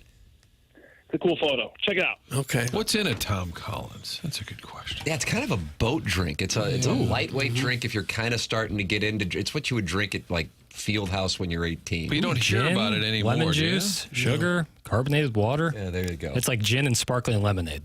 Yeah. Yeah. So it's a I think little there's lighter. a little coconut in there, too, isn't there? Definite boat drink season now. Sounds great. Yeah, Jackson loves a good boat drink, Joey. I don't know if you've ever had a chance to share a boat drink with him. I've never shared one with him, but I love a good boat drink. Malibu coconut rum was my go-to in high school. I had a couple. High school. Fire up CB. Oh, jeez. Fire up. Listen. Yeah, we weren't. PSA for the Crooked kids. Yola. You say Crooked Yola? My go-to in high school. Jackson's Ladue boys were drinking the Grey Goose. We were at the Malibu coconut rum at the Cheap Dirt, whatever that place was called. Shout out Cheap. It's the dyslexic version of it. Cheap dirt. Just had a big Two-Fox moment. Skipper. Basically, it was a big chicken, and the alcohol was cheap. That's all I remember about it. Yeah, Dirt cheap with Fred. Cheap thing, the dirt guy. There you go. Joey, somebody emailed in earlier this week that your chickens were on the loose, that they were driving down your street. You publicized the street you live on. You were welcome to go down that road again. I'm not going to do it. And the chickens were out front. Yeah, they sure were, little chickens. Yeah, no, we let them out. We just let them go.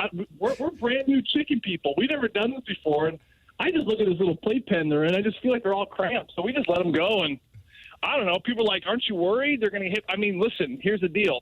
If one gets hit by a car, I mean, let's just call it survival of the fittest. I mean, those probably they don't need to carry on the next generation if you're that dumb, where you see these big metal machines flying through. You would think they would want to stay in the grass. And we haven't lost any to traffic yet. We lost a couple because of hawks. We addressed that last week, Tim. You were on your 14th vacation this summer. That's what I'm talking about. So yeah, we lost a couple to a hawk, but aside from the hawks, we really haven't had many issues. And here's the deal: when you got like 36 of them, it doesn't hurt to lose a couple here and there. So yeah, we just let them go, and they eat all kinds of bugs and worms. And yeah, people get all panicky. We get probably 3 or 4 knocks a week. Hey, your chickens are out. I'm like, yeah, I know. That's kind of where they belong. You know what I mean? So. How do you get them back in the cage? You got a dog that runs around and herds them up again? How do they know the boundaries? Yeah, so they have the little coop house. I mean, anyone who has a chicken will tell you they're kind of like kitty cats. You let them out and they kind of do their thing all day. You just make sure they have food and water, and then they just come home at night. I mean, they're pack animals, and they just kind of they have these little clucks and pecks where they communicate to each other, much like a turkey. You ever hear like a turkey hen? You ever heard a turkey hen, Doug? I think so. Yeah, I think I've heard of turkey. Mm-hmm. That's more of a pigeon, Jackson. The turkey hen's like a. You know, like the Stooges. Yeah, it's kind of like Curly. Exactly, Marty. There you are. I thought you were on vacation again. Yeah, it's like Curly. Taking it in. So, like, if you go turkey hunting in the fall, so if you go in the springtime for turkeys, anyone will tell you that's when you get the big toms because that's their mating season. right? So you basically go out and, turkey hunting, you got to be really conspicuous. You can't move. Their eyesight's like 20 times better than a human, they say. I don't know where they got that study, but a turkey, they can see very good. So you got to be camouflaged. You got to be up against a tree with a silhouette, the basically the width of your body, and you can't move. So in the spring, when they're mating, you basically got to hide out, and you got to put up a little decoy, which is kind of cheating, but you have like this fake turkey hen. And then you just go, and that's basically like saying, come here, big boy. Come here, big boy. You know you want it. Come here, big fella. You know you want some of this, right? So that's like the turkey hen. She's like saying, come and get it. And then all of a sudden the big toms come in with the big red gobbler. And they go crazy, right? And then you go pow, and then you knock down a turkey. Now this fall is the fall season too. You're probably thinking, well, don't they mate once a year? You're right. So in the fall that don't work because they're not all horned up, as they say. Gosh. So in the fall, when you want to go turkey hunting, you basically got to find them. You got to drive around. You got to bust them up with your car. You got to drive basically through their little herd. I'm not sure what they call it. It's not a pack. It's not a herd. It's probably something like a cluck or I don't know what they call it. But it's a group of turkeys. So you break that up, and then you basically just sit there against the tree. And it's just a little. It's like a little putt. It's like a little putt, they call it, which is basically like communicating to other turkeys. Let's get back together. Let's get the herd back together, and then you take one out that way. So it's a little bit different fall and the spring. Let's see where they go. Basically, the chickens are kind of like the turkeys, where they have these little. So they get kind of busted up or broken up. They have these little communication calls where they essentially find their way home and they get back in the coop, and all I do is just go out there once a night and close the door. That's it.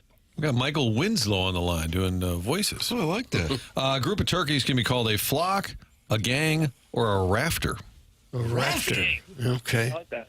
Yeah. I like that. There you go. Now, if you shoot a turkey, I assume you use a shotgun.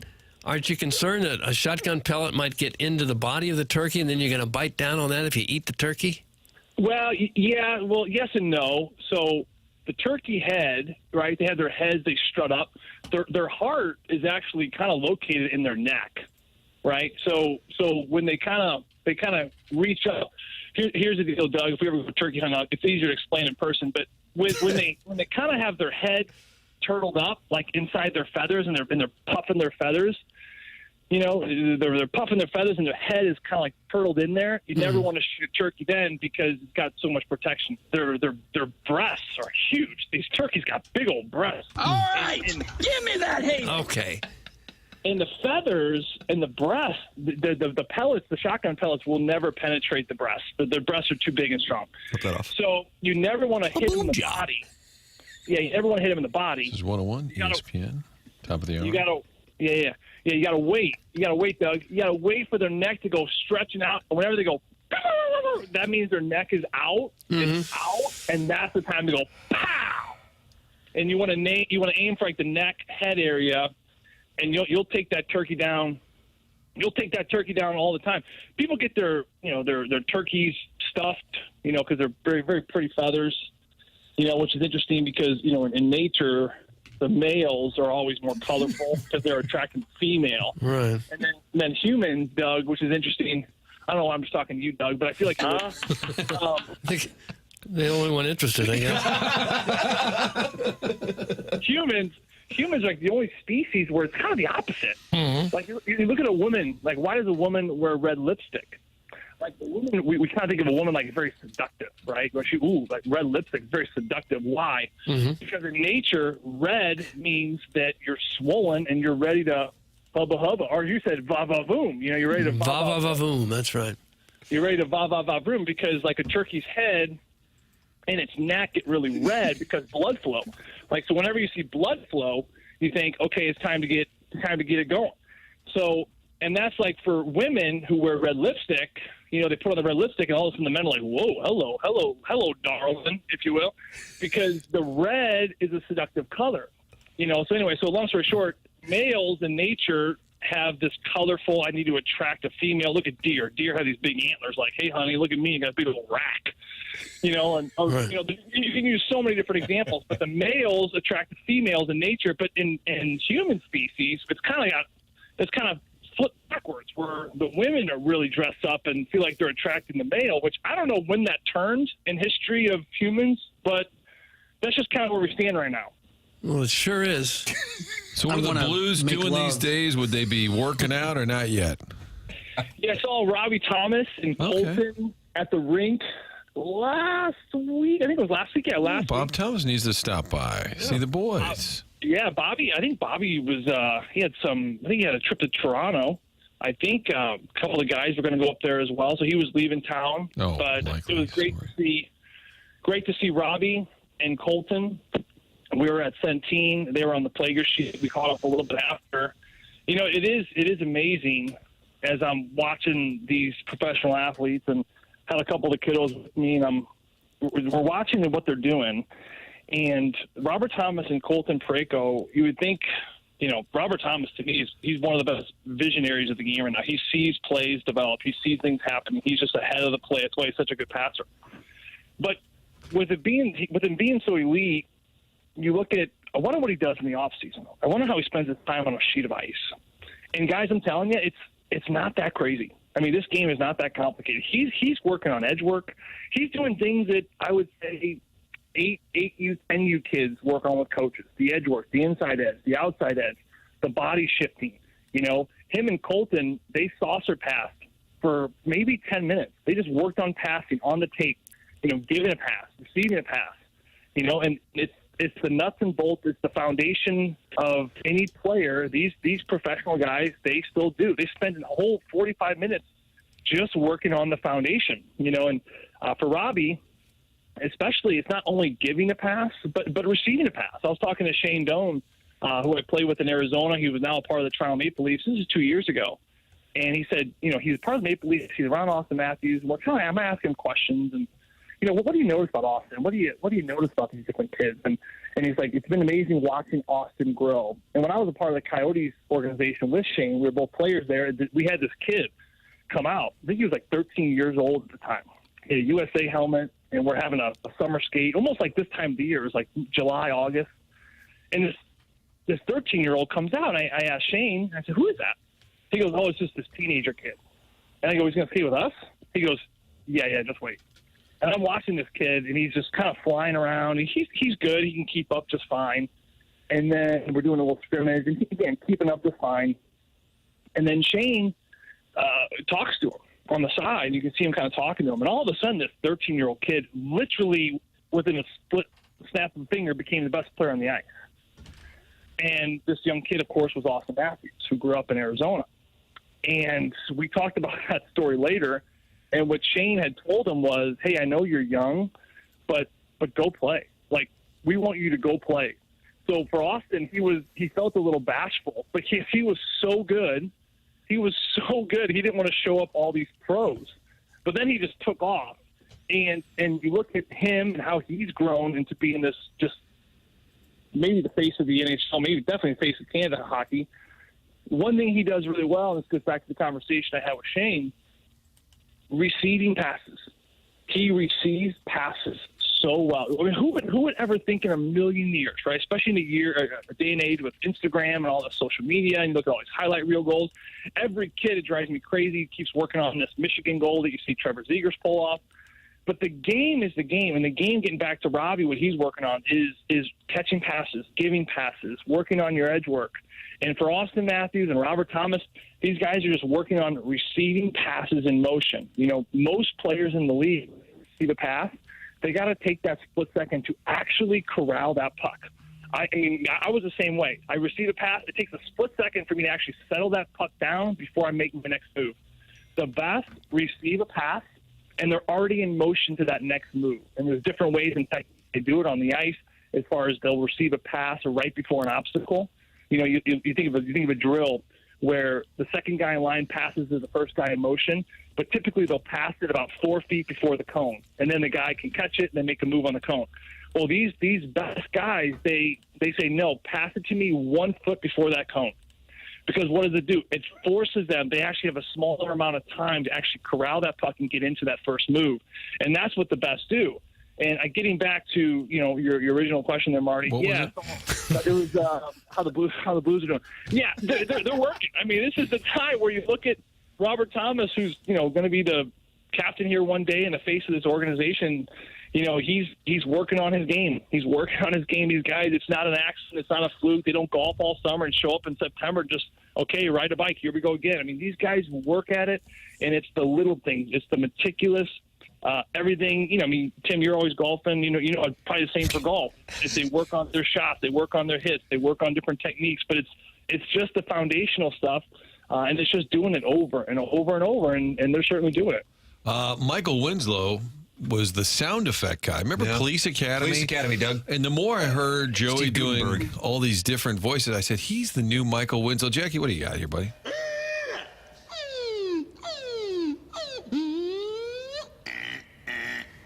Get away from the vehicle. 5, 4, 3, 2, 1.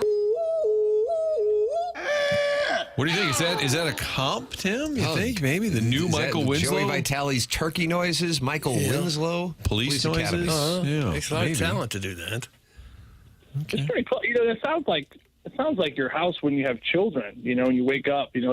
That's the biggest difference between having children and remember, guys, before you had kids, you wake up. It's like, I'm just gonna wake up here slowly and just kind of take my time. With kids, it's like bam.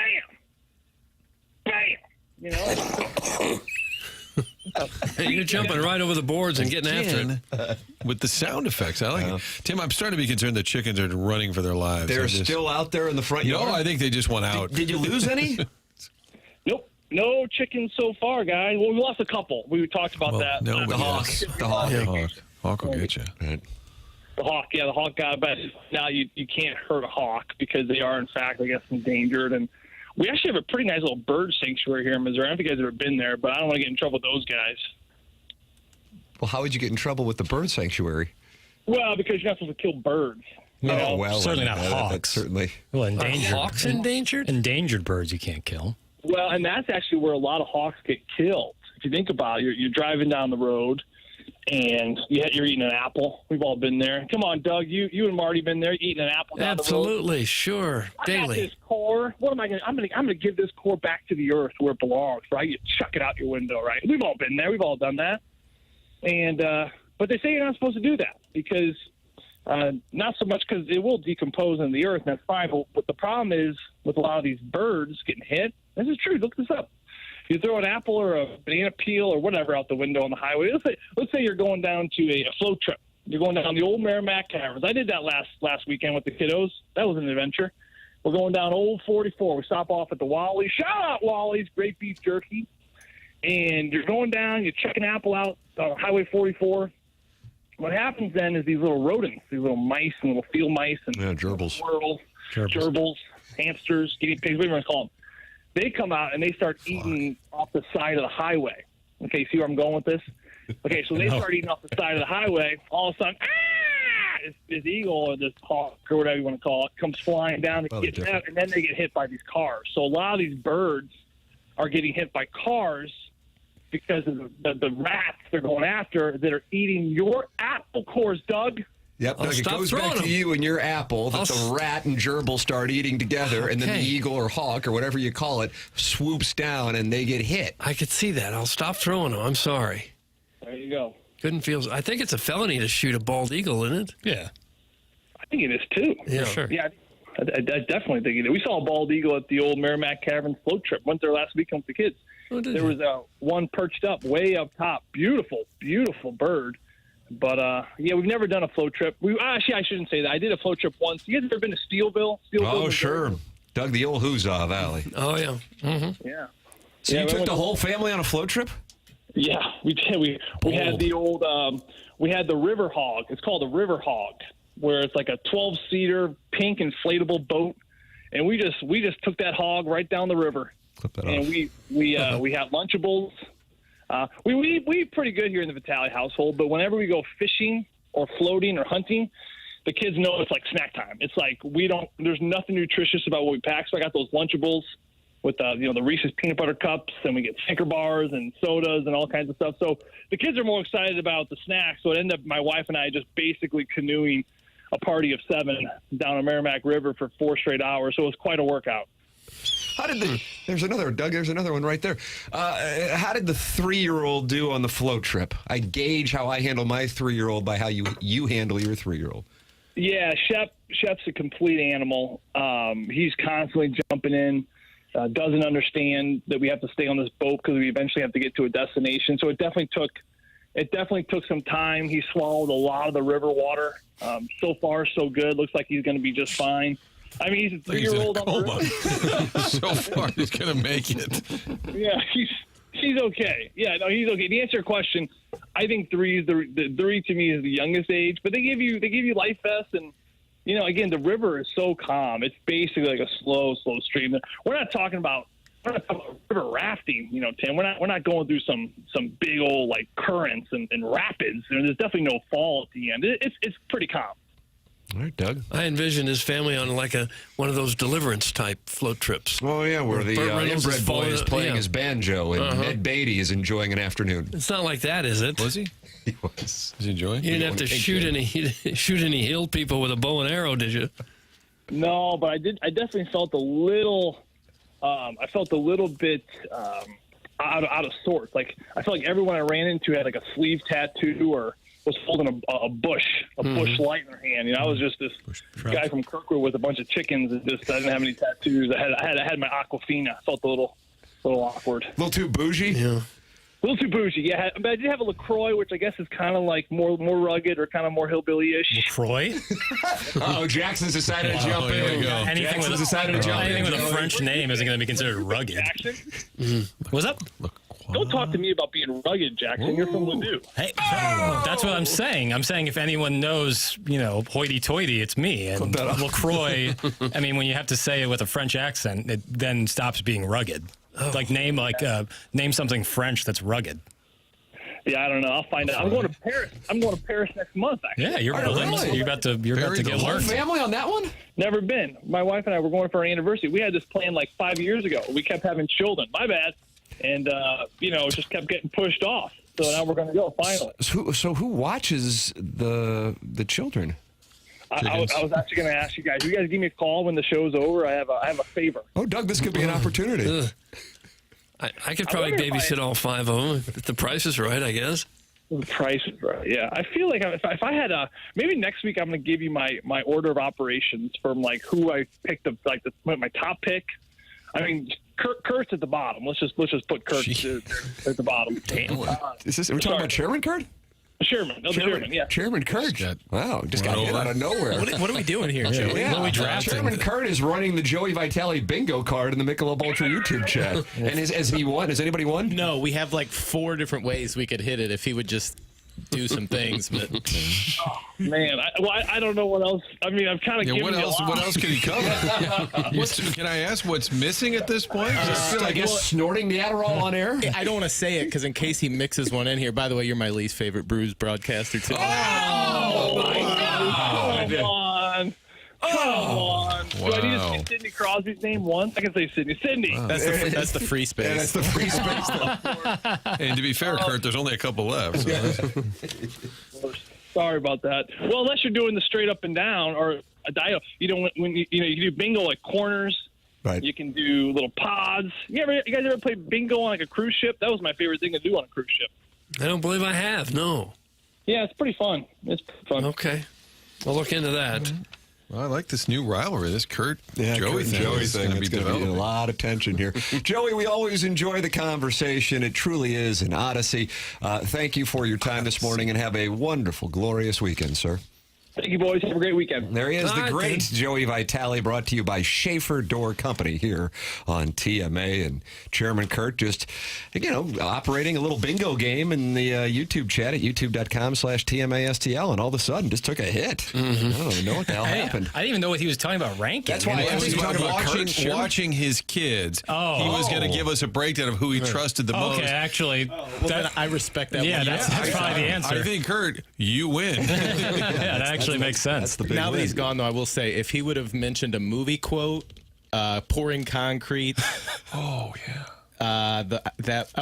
Saying the last name Kachuk would have gotten us bingos. That would have gotten bingos. Wow. How much money would you need to watch all 5 of his kids for about a week? Are they like him? Can I stay at his place?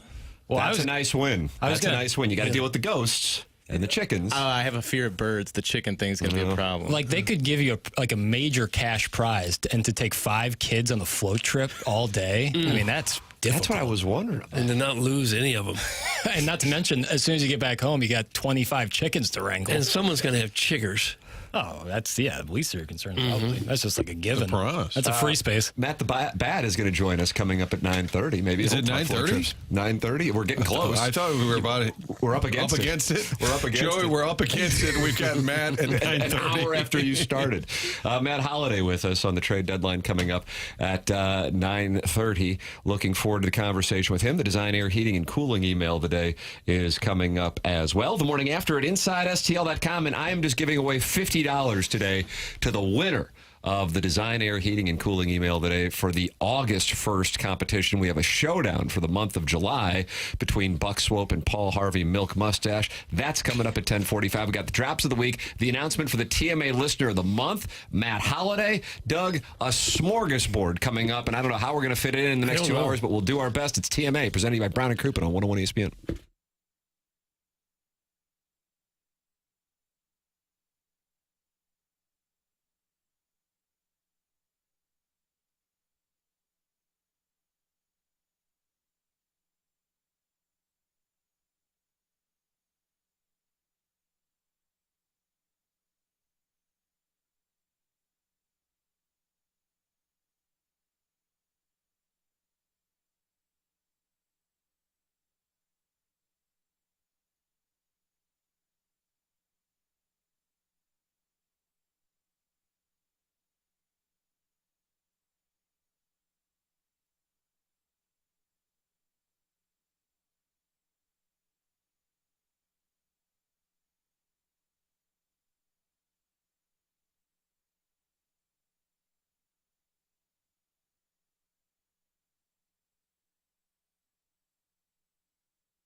This is Jackson with a Sports Center update. That's brought to you by Saliga Heating and Cooling. Cardinals back in action this evening as they head out to San Diego.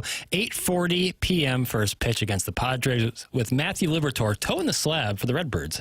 That was our Sports Center update brought to you by Saliga Heating and Cooling, a Daikin heating and air conditioning dealer.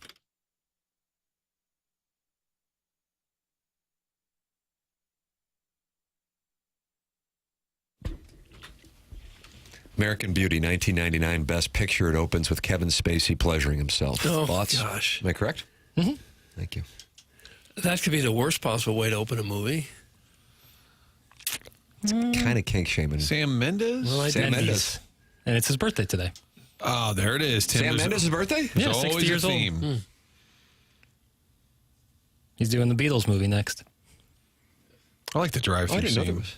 Yeah, boy, tough. Annette Bening, Doug, she had decided to stray. But was she straying because Kevin Spacey was fantasizing about his daughter's friend? Oh, gosh. So he had it coming? That's what I'm wondering. Emotional infidelity. What did he offer? Like the snappy sauce or something? Curly fries. Ooh, good call. Curly fries. It's TMA 101 ESPN, Doug. 2 hours left on the program, but I think we have 5 hours of content. Have we? I do. What have we got? So I don't know if BK and Ferrario want the day off. Martin, would you like to go until 2? I know Doug does. What? Till 2? What, is Joey calling back in? I'm sure Matt the Bat wants to do animal noises at 9:30 on the Stiefel dossier. Matt Holliday with us. And then the Design Air Heating and Cooling email of the day. Jackson, we've got those drops of the week, but now it's time to find out who is the TMA Listener of the Month for the month of July. The Papal Conclave took place yesterday afternoon. Jackson, why don't you let the audience know the process so they can become a TMA Listener of the Month? Yeah, you go to tmastl.com and you sign up. It takes, I'd say north of a minute, but south of 2 minutes. So real quick, you can keep your anonymity. You can just use your text name or whatever name you'd like to use. And then at the end of the month, I take a look at who's applied and put together a little list of nominees, send it out to the fellas, and they vote, and the vote is in. Here we go, Doug. It's exciting. For the month of July. Do you give the finalists or no? No, I don't see any upside in that. Okay. And why is that? I'm curious on the analysis. Because then someone who also applied is like, oh, I wasn't even a nominee. How'd that work? And then I have to So just assume answer you were a questions that nominee. it's like, what's the point? Well, sure. But great list of nominees, and the winner for the month of July for our TMA Listener of the Month. First ever time, I think, you get a father-son combo as Listener of the Month. My goodness. Little Beer Cats. Little Beer Cats is the July 2025 Listener of the Month, and this has to be emotional at the Beer Cats family household. Doug, as you remember, Beer Cats won the first ever TMA Listener of the Month. Was that January of 2023? And we were I down don't in know Jamaica, those and years. Jackson was sharing a bed with Lisa Ann. Am I correct on this? Yes. Yeah. Congratulations. About that. Okay. Thank you. Congrats. So Lil Beer Cats has taken the prize for his great work on the show. The first ever father-son combination legacy. for TMA Listener of the Month. The second generation has arrived, Doug. We are in a whole new world order. Do you think there's a chance that we'll still be doing the show when Little Beer Cats has a child, and then that child can also win Listener of the Month? We'll have 3 generations covered? I know you want to. Yeah, I want to do this when I'm 95 years old. Well, Lil Beer Cats might be overserved a night or two, and it may come sooner than you think, Well, Doug. it could, I guess. And he's the coital hype man of his father, is what Arbor Day calls him, if I'm not mistaken. Texter. He's referred to him as coital hype man. Aaron in St. Chuck, who has her nipples pierced, just posted in the Michelob Ultra YouTube chat that is a Nepo baby. It feels that way. Could be. You think this is a byproduct of nepotism that Little Beer Cats won? I think there's a touch of that happening here. But he can still wear the banner proudly. And he's a constant contributor. It's not like he hasn't earned it. No. So well, what good for him. What do you think makes somebody a listener, in your estimation, Jackson? Oh. Contributions in different categories? Yeah, in different arenas. Yeah, just engagement, being there day in and day out. Consistency is important. And then really, I can only do so much. It's up to you fellas, the council, to, exercise the power of democracy and vote. Is that right? Mm-hmm.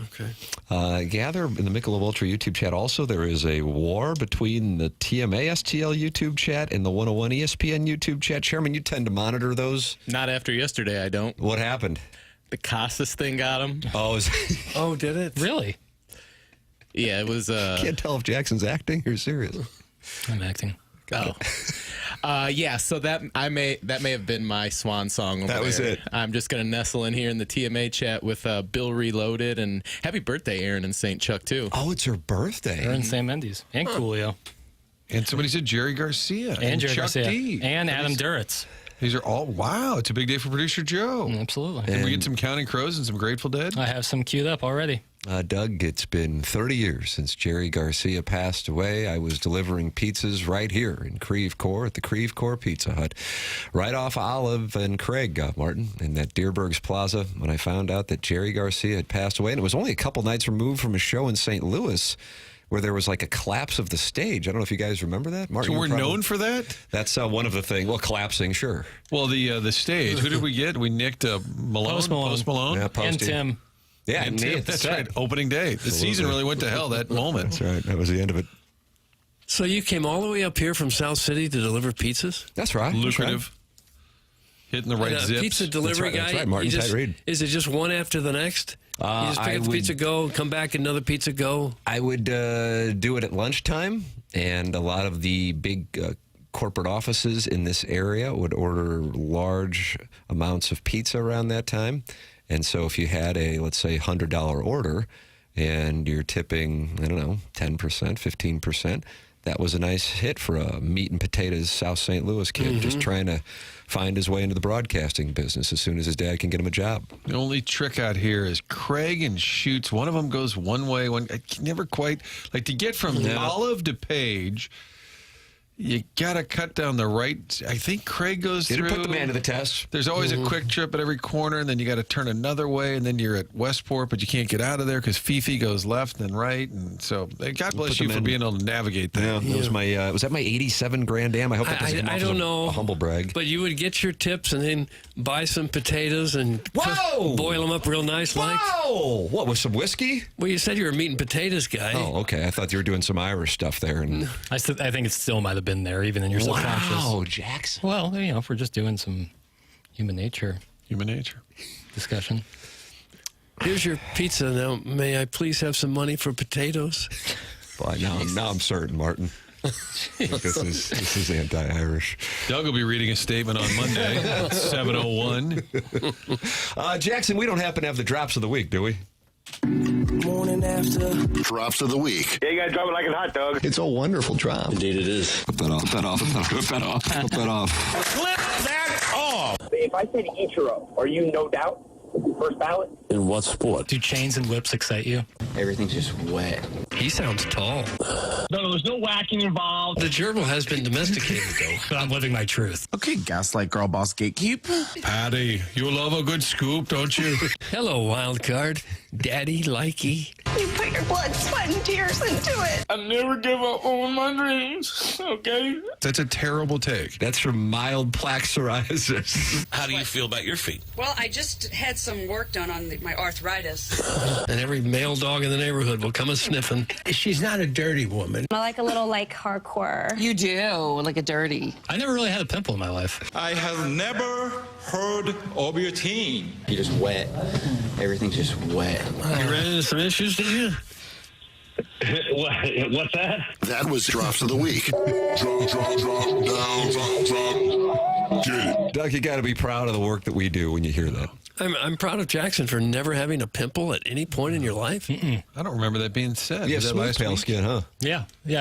That's the thing is I was plagued with this alabaster skin. Just pale as all get out. Alabaster. But to go through high school without ever dealing with any kind of huge pimple, that's W. The hairline and general follicle issues. Buck teeth like you wouldn't believe. Oh, yeah, buck teeth? Oh, badly, yeah. But never really had any blemishes. Big W.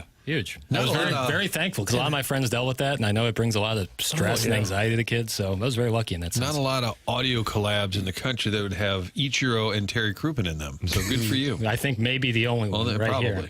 That's where we stand out. Don't forget, Jackson is entering your name if you do not have one in the Air Comfort Service text inbox today, Monday, Tuesday, Wednesday, Thursday, and Friday. So text in to get a name. It increases the chances of being read. 314-399-9646. And in the Air Comfort Service text inbox, Nathan from the east side of Alton is not happy with Little Beer Cat's victory as the TMA Listener of the Month for the month of July. He writes, I didn't think there was a listener that sucked worse than Beer Cats until his tool bag entitled son started texting into the show.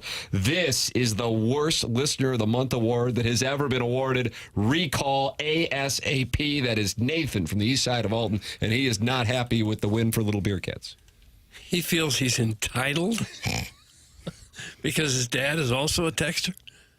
Well, it's the Nepo baby accusation that Aaron and St. Chuck and her nipple rings fired. Mm-hmm. So there's some pushback from the audience on this win for Little Beer Cats. Tim, do you give your ballot sometimes to your dad and let him vote? Like coaches give it to the secretary and say, vote for the top 25. Let's give it to Little Beer Cat. It's always good to keep it in the family. Yeah, you keep it in the family. Yeah, when my dad said, okay, I'll buy 101 ESPN so you can have a show, I said, okay, no problem. He said, but I always want to be able to vote for the Listener of the Month. So those terms are in the operating agreement. See. Yeah.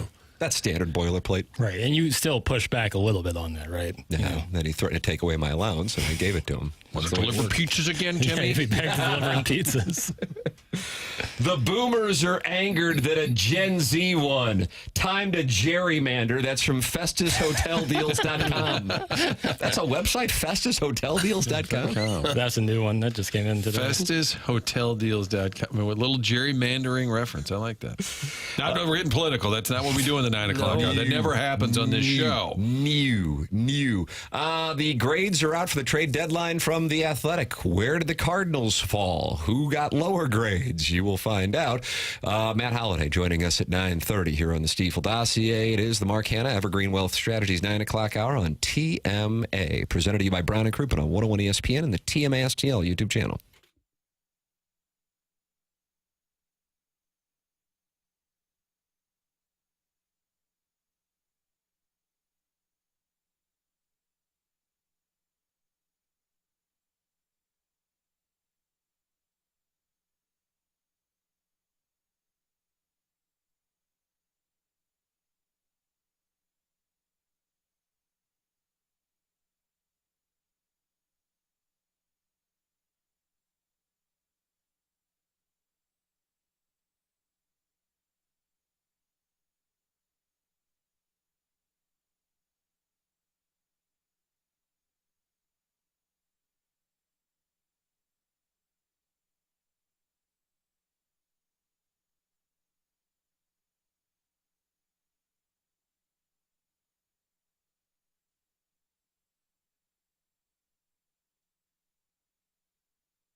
a trade deadline zone?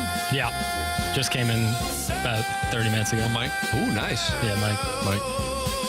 Writings on the wall. The Cardinals of old, they don't stand tall. In bloom we trust to sweep this mess. Could do the Lindy hop to this one. Empire crumbles. We deserve no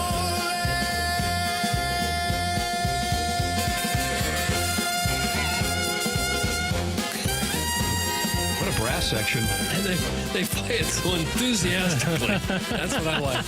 You just see a smile on their face as they're doing this. Like a roaring 20s party. It's TMA 101 ESPN trade deadline theme music here on the program. The trade deadline grades are in from The Athletic. Doug, what grade do you think the Cardinals were given? I would say a D. Martin, what grade do you think the Cardinals were given?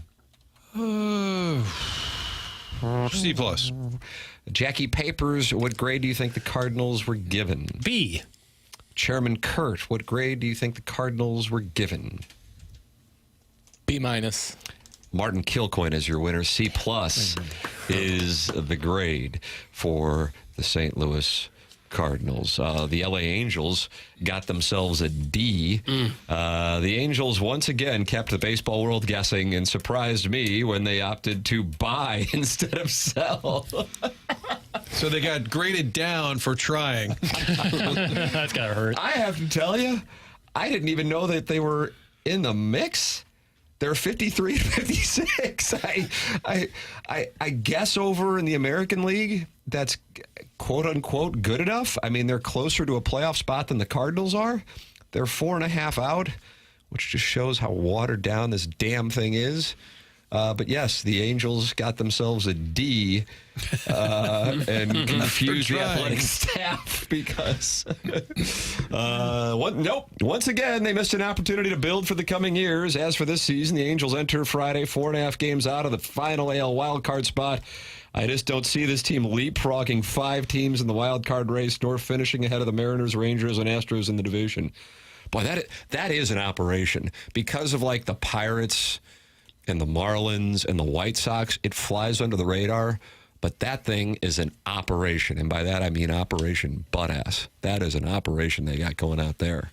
I wonder what the philosophy is.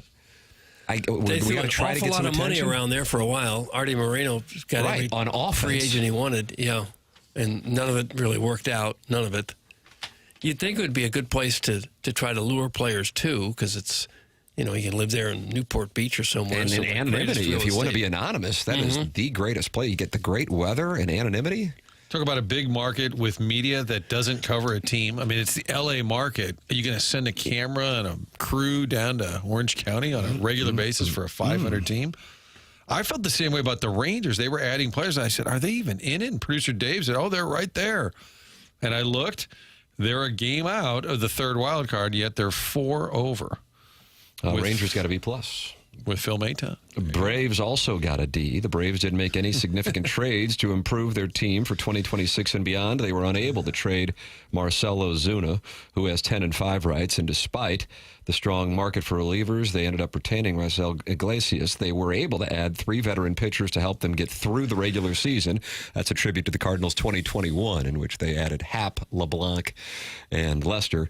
But that's all they're doing. They're just trying to eat innings to get to the end. However, it was disappointing that the Braves couldn't make any moves to begin to improve their 2026 team. Well, neither did the Cardinals.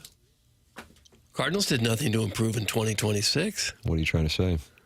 Who did they get that's going to be a big part of the 2026 team? Nobody. The Cardinals ended up selling, trading away closer Helsley, swingman Matz, and starter Eric Fetty. Oh, boy. My counsel will be utilizing this column.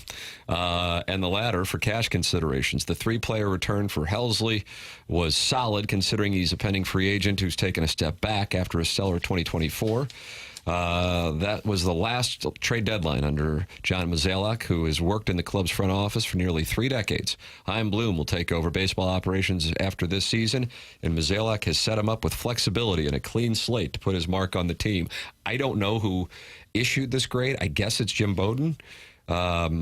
And I just would have to tell you that that last sentence rang a little hollow over on this side of the dais. Is it right on this side of the dais as well, Martin? I don't know how you could say that he's been left with a clean slate and flexibility for next season when you have three guys who either will not be traded because they don't want to go or cannot be traded because their value has declined so substantially. Brutal. C+, Doug, is the number there. That seems generous to me. Padres got themselves an A. Giants got themselves an A-. Mets got themselves an A-. Phillies got themselves an A-. They're your National League A's that were distributed. The Mariners got an A over in the American League. And I would imagine, if I had to guess, that there was one more A given out. No, maybe not. The Yankees got a B+. I'll tell you what, if the Yankees can get in, they've kind of constructed themselves, and I think the Mets have done the same thing, a bullpen that if you are not leading them after the sixth inning, you're going to have a very tough time catching them. That's operating on the premise of health. But that looks like what both the Mets and Yankees tried to do with their trade deadline. What's your blink? Who wins the National League? Brewers, yay or nay? Nay. Nay. Did you say nay, Jackson? Yeah. Brewers, I'm asking who's going to get to the World Series out of the National League. Brewers do not have a great October history. Cubs? No. Yay or nay? It's going to be tough with their starting pitching. The thing, anytime I make the observation on starting pitching, it's like the 2011 Cardinals had one starter and then three guys who would open games before La Russa would yank them out quickly. Mets, I think Phillies, the Mets are live. Padres, Dodgers, Mets, Philly. Who do you think? I think I'm going to go Mets. I go Phillies of that group. And I want the guy to call back in and said, they're no balls. And yet here they are in the World Series. But overall, I feel pretty good about where the club is. Okay. Oh, gosh. I'll take a value stab because the Tam Avenue Capital Partners are at a point now that we have to bet on parlays and teasers and value. And I'll go with the San Diego Padres. I knew you were going to say Padres. Yeah. And their fan base got to love it. They're aggressive. I'm anxious to see what happens tonight with the Cardinals and Padres, and by anxious, I'll pay attention for a second because the Padres got the fire lit under their ass by going out and being hyper-aggressive, and the Cardinals were the opposite. The Cardinals are sending out Matthew Liberatore, by the way, this evening. The Padres are minus 184 straight up, so you basically got to bet 200 to win 100. But I'm curious for the teams that are playing against teams that sold versus the teams that added on, and the Padres certainly would be in that category, and the Cardinals, of course, in the category of a seller. Padres have won 5 straight, so Jackson is Shilty off the hot seat. It's cooling down a little bit. Tim, here, I'll make you an offer so we can avoid court. Wow, okay. You got to settle. A double or nothing offer. You get the Padres and the Mets to represent the National League in the World Series, and I take the field. You think I'm some kind of ass pony? This is the offer I was made. I'm open to negotiations. This is the offer you were made. What, do you have somebody in an IFB? In your ear. Me and my team are always in discussion. God almighty. So I get 2 teams. Mets, Padres. Mets and Padres. So you get the Brewers who don't really count on this one. I get Cubs. So you get the favorite, the Dodgers. You get the next favorite, the Phillies. Yeah. And then you also get the Reds, the just in Cubs, case. who are ahead of the Brewers, by the way, as far as a World Series winner. I'll just take the Dodgers and Phillies. It's still the 2 favorites. Yeah, that's right. But it's and then I get the field? Yeah. Oh, okay. We were just reversing. now, Yeah, What kind of negotiation I'll take the Dodgers and Phillies. You get the field. So you don't think he's an ass pony? Yeah, now I'm... This is negotiations, you know. Yeah, no, okay. I've got to talk with the guys I'm for sure. Texting with for cash. You got to go to Arnold first. The Padres are plus 900 to win the National League, Martin, and that is 6th. I think the Dodgers will win it again. They're plus 135. They've had one problem after the next this year, a boatload of injuries, and they're still 3 games ahead of the Padres.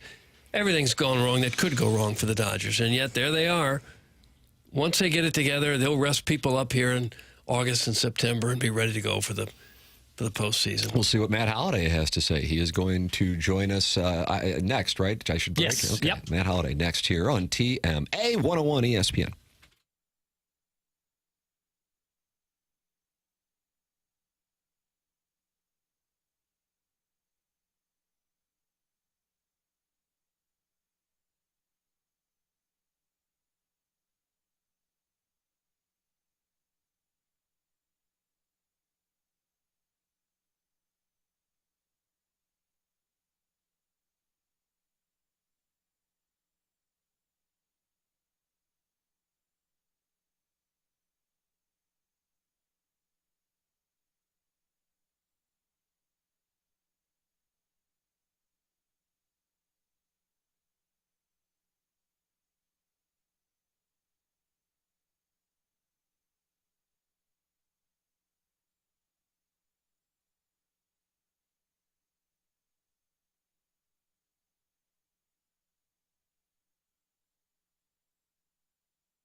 Welcome back. It is TMA 101 ESPN and the TMA STL YouTube channel. Doug, regular segment now. And great. We are delighted to be joined by work teammate. Oof, don't ruin it. Jeez. And friend of the show. Matt Holliday with us here on the Callier and Thompson phone line. Morning, Matt. Good morning. Pretty exciting for you to be our teammate, I bet. Yeah, I just heard the intro. That's pretty exciting. Oh, well. Good morning. Oh, Mo is a fan. He's listening as well. It's great to have him on board. Yeah. Happy trade deadline anniversary.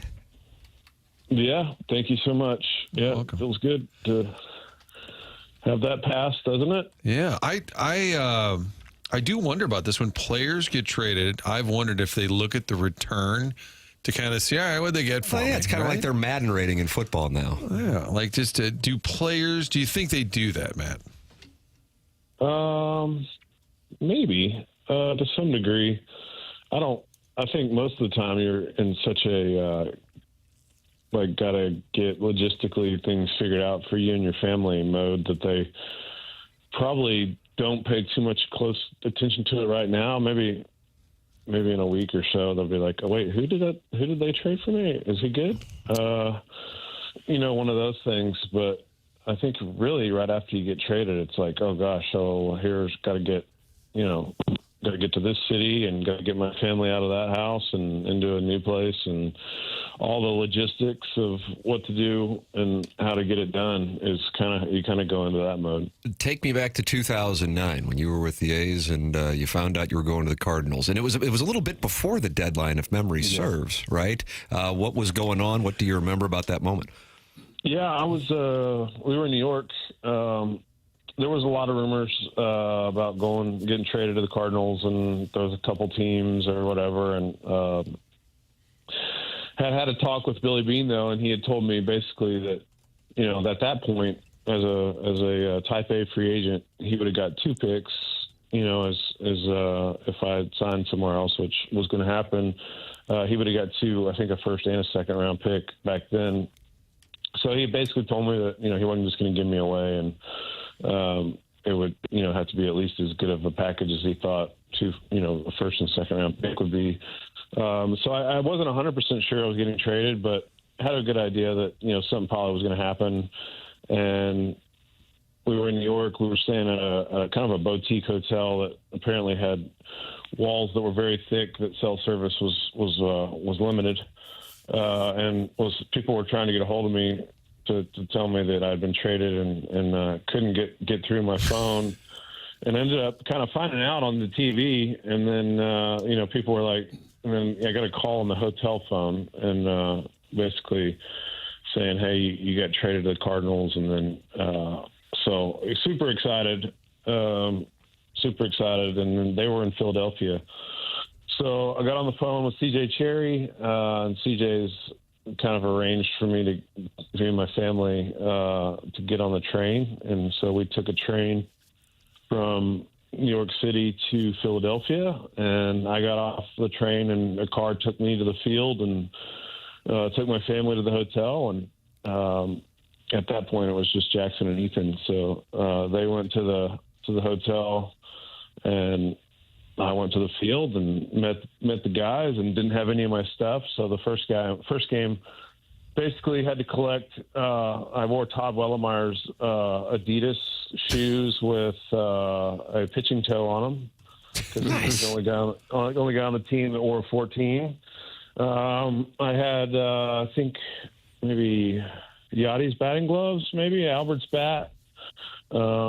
So I had a bunch of different stuff from the guys, and went out and got 4 hits, and we won. And it was pretty spectacular day, and something that one of my favorite memories from my career was getting traded to the Cardinals and having a really good game, and so pretty exciting day. And the team took off. It was not just you. It was Mark DeRosa as well. And there was a real buzz. I always feel like that 2009 team kind of gets forgotten because of the quick exit in the playoffs. But you guys went 20-6 in the month of August. So I'm curious, I don't know how many teams you've been on in your career where you were in the seller mode as a team, but you've certainly been on teams that were in the buyer mode, and the 2009 Cardinals were one of those, and experienced all kinds of postseason success. So I'm curious, Matt, in a clubhouse, is there some kind of psychological impact when you're the buyer that a team gets a lift, and when you're the seller that a team might take a bit of a hit? Yeah, I mean, there is. I mean, there's a buzz going around, and, the trade deadline of you're reading all the rumors and you're hearing all the stuff that might happen. And, when you do get, you do get some reinforcements, there's certainly like you said, a buzz in the clubhouse, and, guys start showing up, and you start to play the, who's going to pitch this inning, and then, who's going to play here and there. And, guys are excited, and there certainly is, especially at this time in the season. It's hot, and it's kind of the dog days of the season. So to get some to get a little bit of a pick me up is exciting. And then on the other side, I've not been on my early days with the Rockies, but it was kind of expected. We weren't really sellers; we just weren't very good. And then, the year with Oakland when I was one of the guys that was being sold off. So, I got to imagine, when guys, you're kind of trading, like right now for Jackson, my son with Baltimore just traded half their team, and primarily all minor leaguers in return. It's a little deflating, I think, when you start to think about, well, we just traded all of our high leverage relievers. It's going to be very difficult to win games when you don't have any of the high leverage relievers that you've had 3 days ago. So it can be a little bit, defeating to think that, it's going to be very hard. You're not really trying to win. The organization doesn't even care if you win. So that can be hard as a player to feel like you're playing more for just your stats than necessarily to win, because it's a lot more fun, and you play better when you're playing for the team to win games. And sometimes if this happens, you feel like it doesn't matter. As a colleague, I feel that I should know this, Matt, but when you were traded to the A's in the offseason in 2008, did you have any say in that? No, I actually thought the Cardinals were trying for me then, and I have a couple people that worked with the Rockies that I was friends with, and one of my good friends was one of the video guys, and he's basically told me that Dan O'Dowd, who was a GM at the time, had taken video home with him of prospects from both the A's and the Cardinals, and was going to make a decision in the next day or two about which group of prospects he was going to take. And so at that point, I thought, that it probably was going to the Cardinals, and even in the off season. And then a couple days later, got a call from Dan telling me that I was traded to the A's. So, I didn't have any leverage or say in that game, going into my free agent year. And so ended up going to the A's. Is it hard or awkward, at least, to get traded and walk into a clubhouse if you don't know very many people? Suddenly you're a teammate? Yeah, I mean, most of the time, if you've played for a while, you know some guys. For me, luckily, getting traded over to the Cardinals, I had known Skip a little bit, and Waino a little bit, and Albert a little bit. And so you run into guys at certain places, or, training, or all-star games, or, you get to know guys a little bit. So maybe guys you played with before. And so it's, a little bit, just because you're going into somebody else's clubhouse and you're trying to kind of find your way as, how it all goes. And but most of the time it's pretty easy. You just go out and play, and then you kind of, gravitate towards guys that you're similar to, and you just kind of figure it out. But it is a little odd, when you've been with a group of guys, like for me with Colorado, I'd come up with all those guys and kind of knew my place in the clubhouse. And then getting traded to the A's, you kind of try to figure it out. We had a bunch of veterans that went over there that year. So it is a little uncomfortable at first, certainly. For the record, Carlos Gonzalez traded to the Rockies from Oakland in the Matt Holliday deal. Gonzalez, one of the better Rockies of all time. And then the Cardinals gave up Clayton Mortensen, Shane Peterson, Brett Wallace. Yeah, former first-round pick. Too much. Doug. Doug doesn't like the deal. Doug does not like the deal. Were you ranting at the time? Who is this Holliday, and why are we giving up Shane Peterson? But I wonder if the market, it was a tough deal to pull off. I mean, in terms of the A's asking for XXX, because you were going to be a free agency. And on the other side of that, do the Cardinals come to you before the trade or your agent and say, hey, listen, we want you to stick around. I know we can't. I mean, how much was discussed that, hey, you're going to be a free agent, but we'd like for you to stay after this season? Yeah, I mean, not a ton, just because you're that close to free agency. I mean, it's I think that they, at the time, it had a lot of success of trading for guys and then re-signing them. And, I think that they trusted that I would have a really good experience, and they had a really good team with a great nucleus to build around, and, that they would have a good chance of re-signing me. And so, yeah, I mean, certainly when you give up, at that time, those were four prospects, and for a two-month rental, so to speak.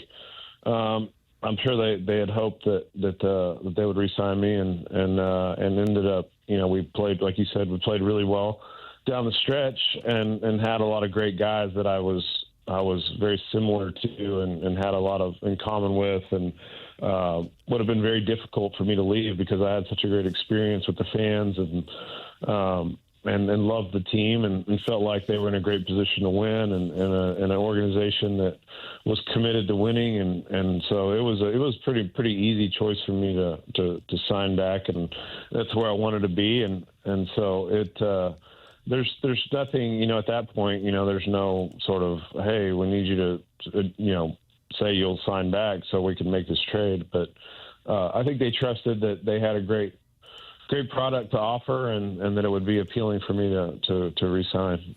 Matt Holliday, our guest, and going to be a regular here now on TMA. He's with us on 101 ESPN and the TMA STL YouTube channel. Matt, as you were telling the story about getting traded from the A's to the Cardinals in 2009, we had people both in our YouTube chat and texting in saying, man, I miss those days when the Cardinals would make moves like that and the organization was in that spot.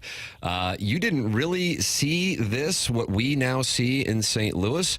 There is a combination of either frustration or now apathy toward the organization because of what has taken place here, in particular for 2 of the last 3 years, and to an extent last year.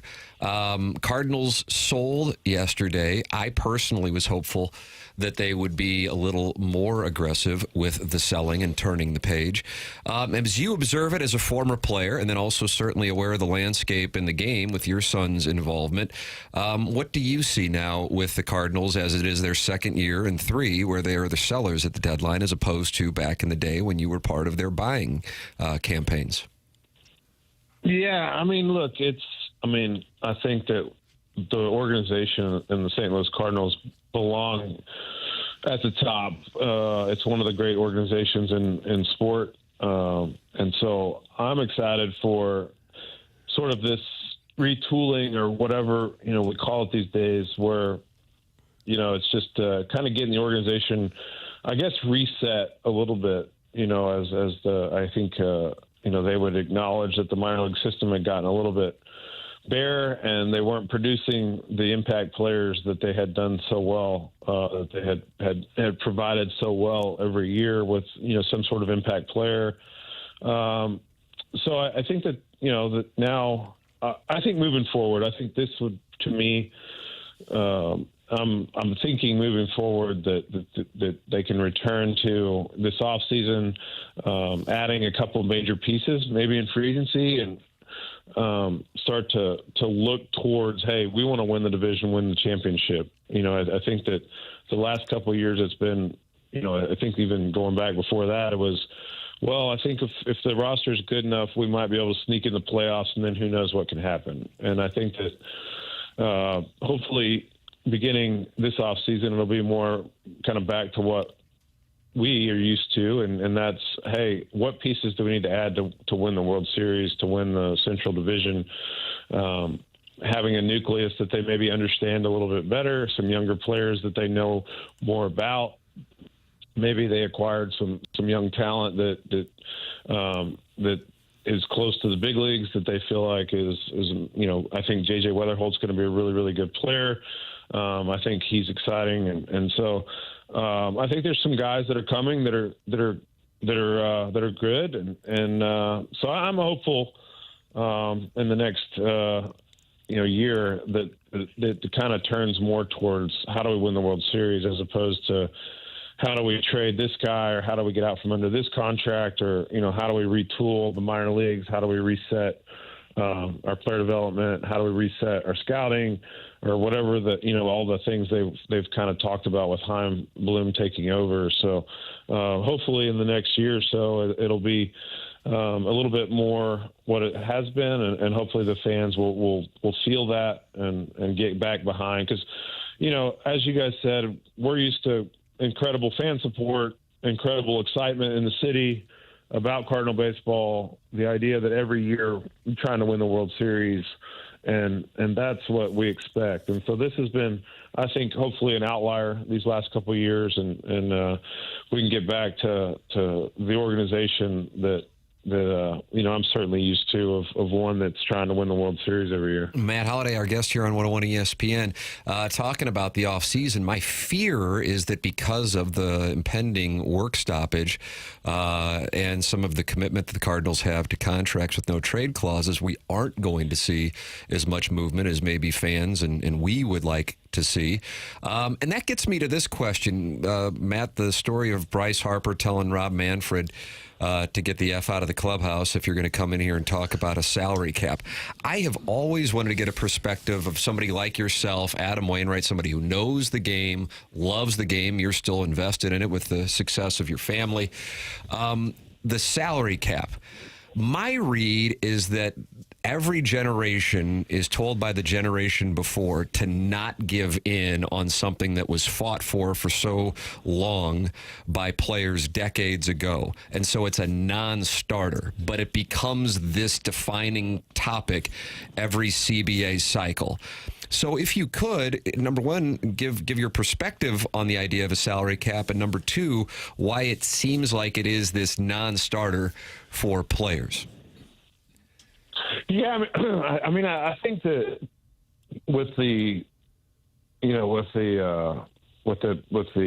taxing of, if you go over a certain threshold, you get taxed, and so that gives owners that really, really want to win the ability to spend whatever they want, and they pay the fine, the luxury tax, and so there is some sort of cap, but if you want to pay it over, you can go for it. And so you have owners like the Mets and Dodgers that say, you know what, screw it, we want to win, and we're going to pay whatever, and we don't care, and we'll pay the luxury tax. And so they have had some sort of structure that they've tried to implement, and a lot of the owners have adhered to it, and they've tried to get back underneath it. They've gone over it. They got to get back under it, so they sell off, and so they try to use that as a cap to some degree. So I think there has been some structure the players have given into, but I think a full-on salary cap, I do think the players are still in position to fight for that. I think there is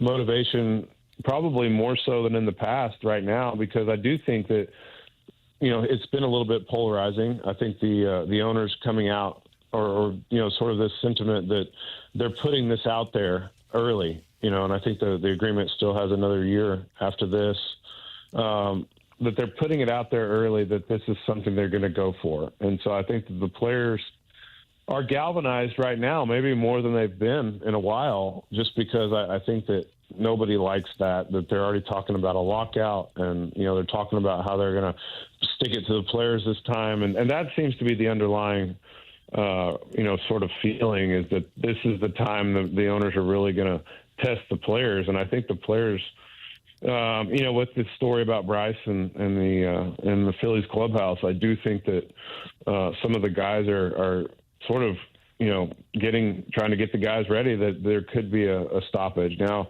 I hope not. Obviously, as people that are in the game and fans of the game, we don't need that. And so, hopefully, there's some bargaining and there's some give and take. And even if they ever did a salary cap, if they brought a floor, they brought a floor in to where the players are still getting close to 50% of the revenue, which has always been kind of what the people have fought for is that, the owners aren't making all the money, that players are getting their money, and you don't have teams that are spending nothing. And then you have a salary cap. And so I think if there was a floor and there was some negotiating and some give and take, I think something could come of it. But I think as of right now, it's looking a little bit ugly. There's always been a layer of distrust, it seems, especially baseball owners versus players. Do you think if the ownership groups would kind of put the books open, and let people see, all right, wow, the Pirates made $70 million last year by being bad. That doesn't work. Yeah. Do you think the players union would be more amenable to some sort of changes here with the operation if they could see what the real math is? Yeah, I mean, I think so. I mean, I think that most of the people, the agents and some of the people that are closely tied into the game have a good idea what all the books are. I mean, I think it's fairly easy for people to find all that stuff out. I think it would be good for the fans if they got to know all that. I think that would certainly give them a better understanding of whose side they want to be on in situations like this. But I think when you look at the evaluation of all of the organizations and what they're worth, and what some of these teams are selling for, as opposed to what the owners paid for it, it'd be a hard time to convince players that these owners are losing gobs of money and need a salary cap based on what these organizations are sold for, based on what these owners paid for them. So certainly a year to year. You look at it, you could wind up in the red year to year, on an operating budget if attendance was down or TV revenues down because you had to switch over to a different company or whatever. But when you look at, in the big scheme of things, what these organizations are worth and how a lot of people want to buy, pro sport teams and how valuable they are. And, these guys selling them for billions of dollars, it'd be hard pressed to convince somebody that they're hurting for money. Matt, do you have time for some real quick questions from the texters? Are you okay with that? Yes. Okay. Let's see. Did you do it for the fans and not the money? We have a very catchy song that says it's all about the fans and not the money. Did that weigh into your decision always to think fans over money? I think as players, that they're. I mean, the fans are the only way that you get to play for money. I mean, obviously, if there was no fans, you would have the fans are the only way you get to be a pro athlete, obviously. So people come and watch and pay their hard-earned money, and they give us a chance as athletes to do what we love for a living. And so I think, I mean, obviously, you want to play in front of great fans and fans that show up. And so I certainly is a huge part of why I wanted to be in St. Louis. So Tim, they love the fans, not much. So Tim, the song is actually correct. Can you ask Matt how many other sports Jackson played growing up? For my son, this culture is all about travel ball. Thanks. That is from the Afton Alta boy. Nice. Yeah. I encourage my boys to play, as many sports as possible. Sometimes they both played basketball because it fit with the winter sport. Football was a little difficult for them because the baseball season ran through October in St. Louis most of the time. And so by the time we would get settled into our off season, football had kind of the sign-ups and the practices and the pregame and all that had kind of come and gone. So I do think playing multiple sports is very good for you. It was good for me, and I think that I do think that nowadays the singling in on one sport for kids at such a young age, I think is not necessarily healthy. So play all the sports and enjoy getting to know different teammates and how to navigate different sports. It's good for your athleticism. Oh, the last one we'll throw at Matt Holliday, a friend of the show, and this is related to our guest an hour ago. It says, do you make any animal noises? Because Joey Vitale is the Blues announcer, and he does a lot of animal impressions. I'm going to guess that you do not. No, that's not one of my strengths. Okay. I didn't grow up on a farm, and so I don't know how Joey knows all of his animal noises. But typically, people that I know are like hunters or grew up farming and were around a lot of animals. I'm not really much of a hunter. Actually, not a hunter at all. And I didn't grow up on a farm, so mine is just limited to basically kind of what I see on TV, which I would say I don't really have any animal noises. Wait, there's one. That's my porpoise. What are your hobby? What do you mean outside of breeding first-round picks? What do you like to do in your free time? Yeah, I play a lot of pickleball. Pickleball. Yeah, in the last couple of years, gotten into it pretty heavily. My boys both love golf, and they keep wanting me to at least get into it a little bit. I bet they can bomb it. Yeah, they're pretty good. He's eaten up with it, so he loves golf, and they both play golf right-handed, and so I think that's good for their swings. They just can play golf right-handed and do baseball left-handed. So I'm considering taking some lessons with golf, but yeah, I've been playing a lot of pickleball. Has been my hobby of choice in the last couple of years. I feel like Leslie probably tries really hard to beat you in pickleball, and maybe she does beat you in pickleball. No. Oh, We played. Sorry. We played together for a while, and then I got kind of obsessed with it and started playing every day and multiple hours a day, and then she was like, "Yeah, I'm good. I don't need you to look at me when I miss a shot." Evil eye. Matt, enjoyed the conversation. Thank you for taking the questions from the audience as well. Looking forward to the talks every week. Matt Holliday with us here on 101 ESPN. Have a great weekend, man. Thanks for the time. All right, guys. Talk to you next week. All right, that's Matt Holliday with us here on TMA, closing out the 9 o'clock hour. Martin, I know you got some onboarding to tend to. Yeah, and I feel bad. We ran out of time. We're up against onboarding because there were a lot more questions. Yeah. Matt, what advice would you give a pale young man in a dead-end job in St. Louis? That's not me. Bow! That's a texter. And then somebody else Doesn't wanted to know. me either. Somebody else wanted to know pale one here. his preferred style of underwear. I'm sorry we didn't have time to get to that. We'll save that for next week. Yeah, I'll carry it over. Martin's heading to onboarding. We're heading into a big 10 o'clock hour with the showdown between Buck Swope and Paul Harvey Milk Mustache for the July emailer of the month. And then I'm giving away $50 of my own money to the winner of the Design Air Heating and Cooling email of the day for August 1st, 2025. Email in, $50 on the line. Why not? You got nothing to lose. The morning after at InsideSTL.com. Martin, have a wonderful weekend. We'll reconvene on Monday with takes galore. We'll head into the 10 o'clock hour now. It's TMA 101 ESPN.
We love talking about soccer in St. Louis, and in fact, St. Louis is home to the U.S.'s first professional soccer league, the St. Louis Soccer League that formed in 1915. You fast forward today, soccer, of course, vital part of our everyday lives. Every kid's playing soccer. Proud to be home to City SC, and City SC partnering with Together Credit Union. You can get yourself the City SC Visa credit card. Together Credit Union, the only place to be the official City SC credit card. It's the only place you can get it. One place, that is Together Credit Union. You get your express entry on match day. These are all perks you get by getting this special credit card. You get some City Plus membership. That's a $50 value when you get this credit card. Priority access to single game match tickets, limited edition drops, City cashback rewards on all of those City purchases, special members only events and experiences, all of this with the exclusive access to monthly giveaways like field passes, City kits, club tickets, and more. So how do you get the City SC credit card? Simply go to togethercu.org. Stop by any of the 14 area branches for Together Credit Union. Don't wait. Sign up and support City SC. Visit togethercu.org for full terms and details. Together Credit Union, federally assured by NCUA.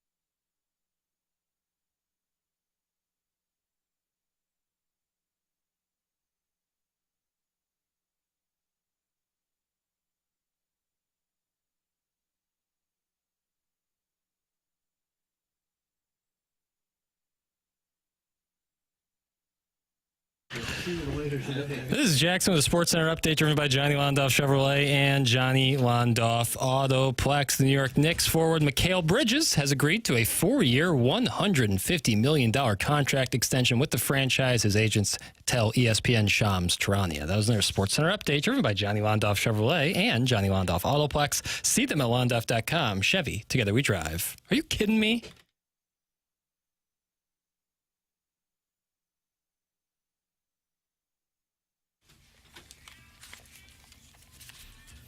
Doug, we're celebrating Adam Duritz. I'm going to go 56th birthday.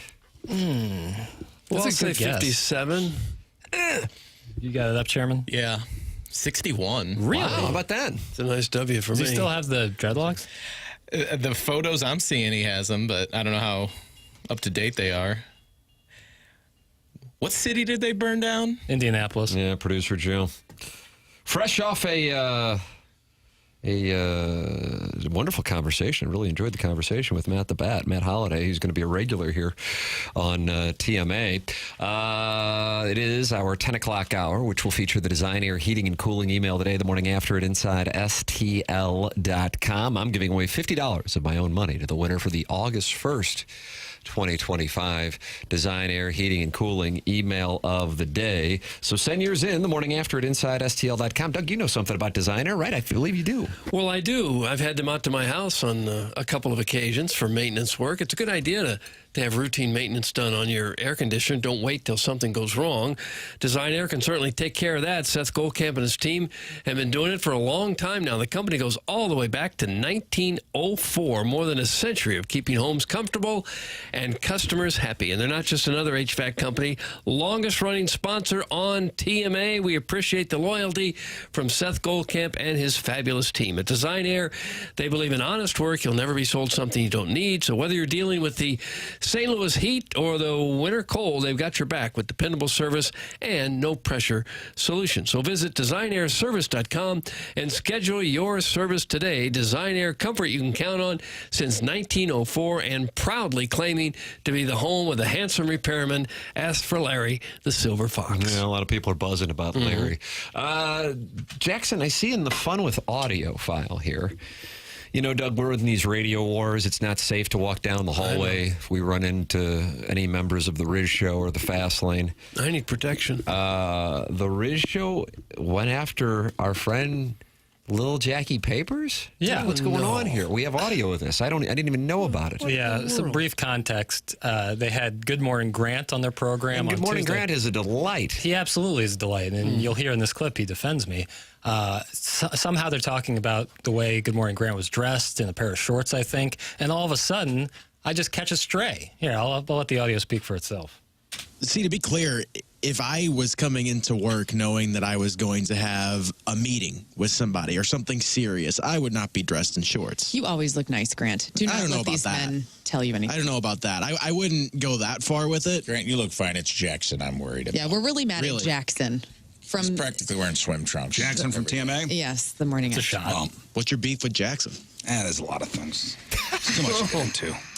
He should go by Jack. I don't like older men using It's the too much name to get Jackson. into. Doug, Well, Ray, your legs look great. Thanks.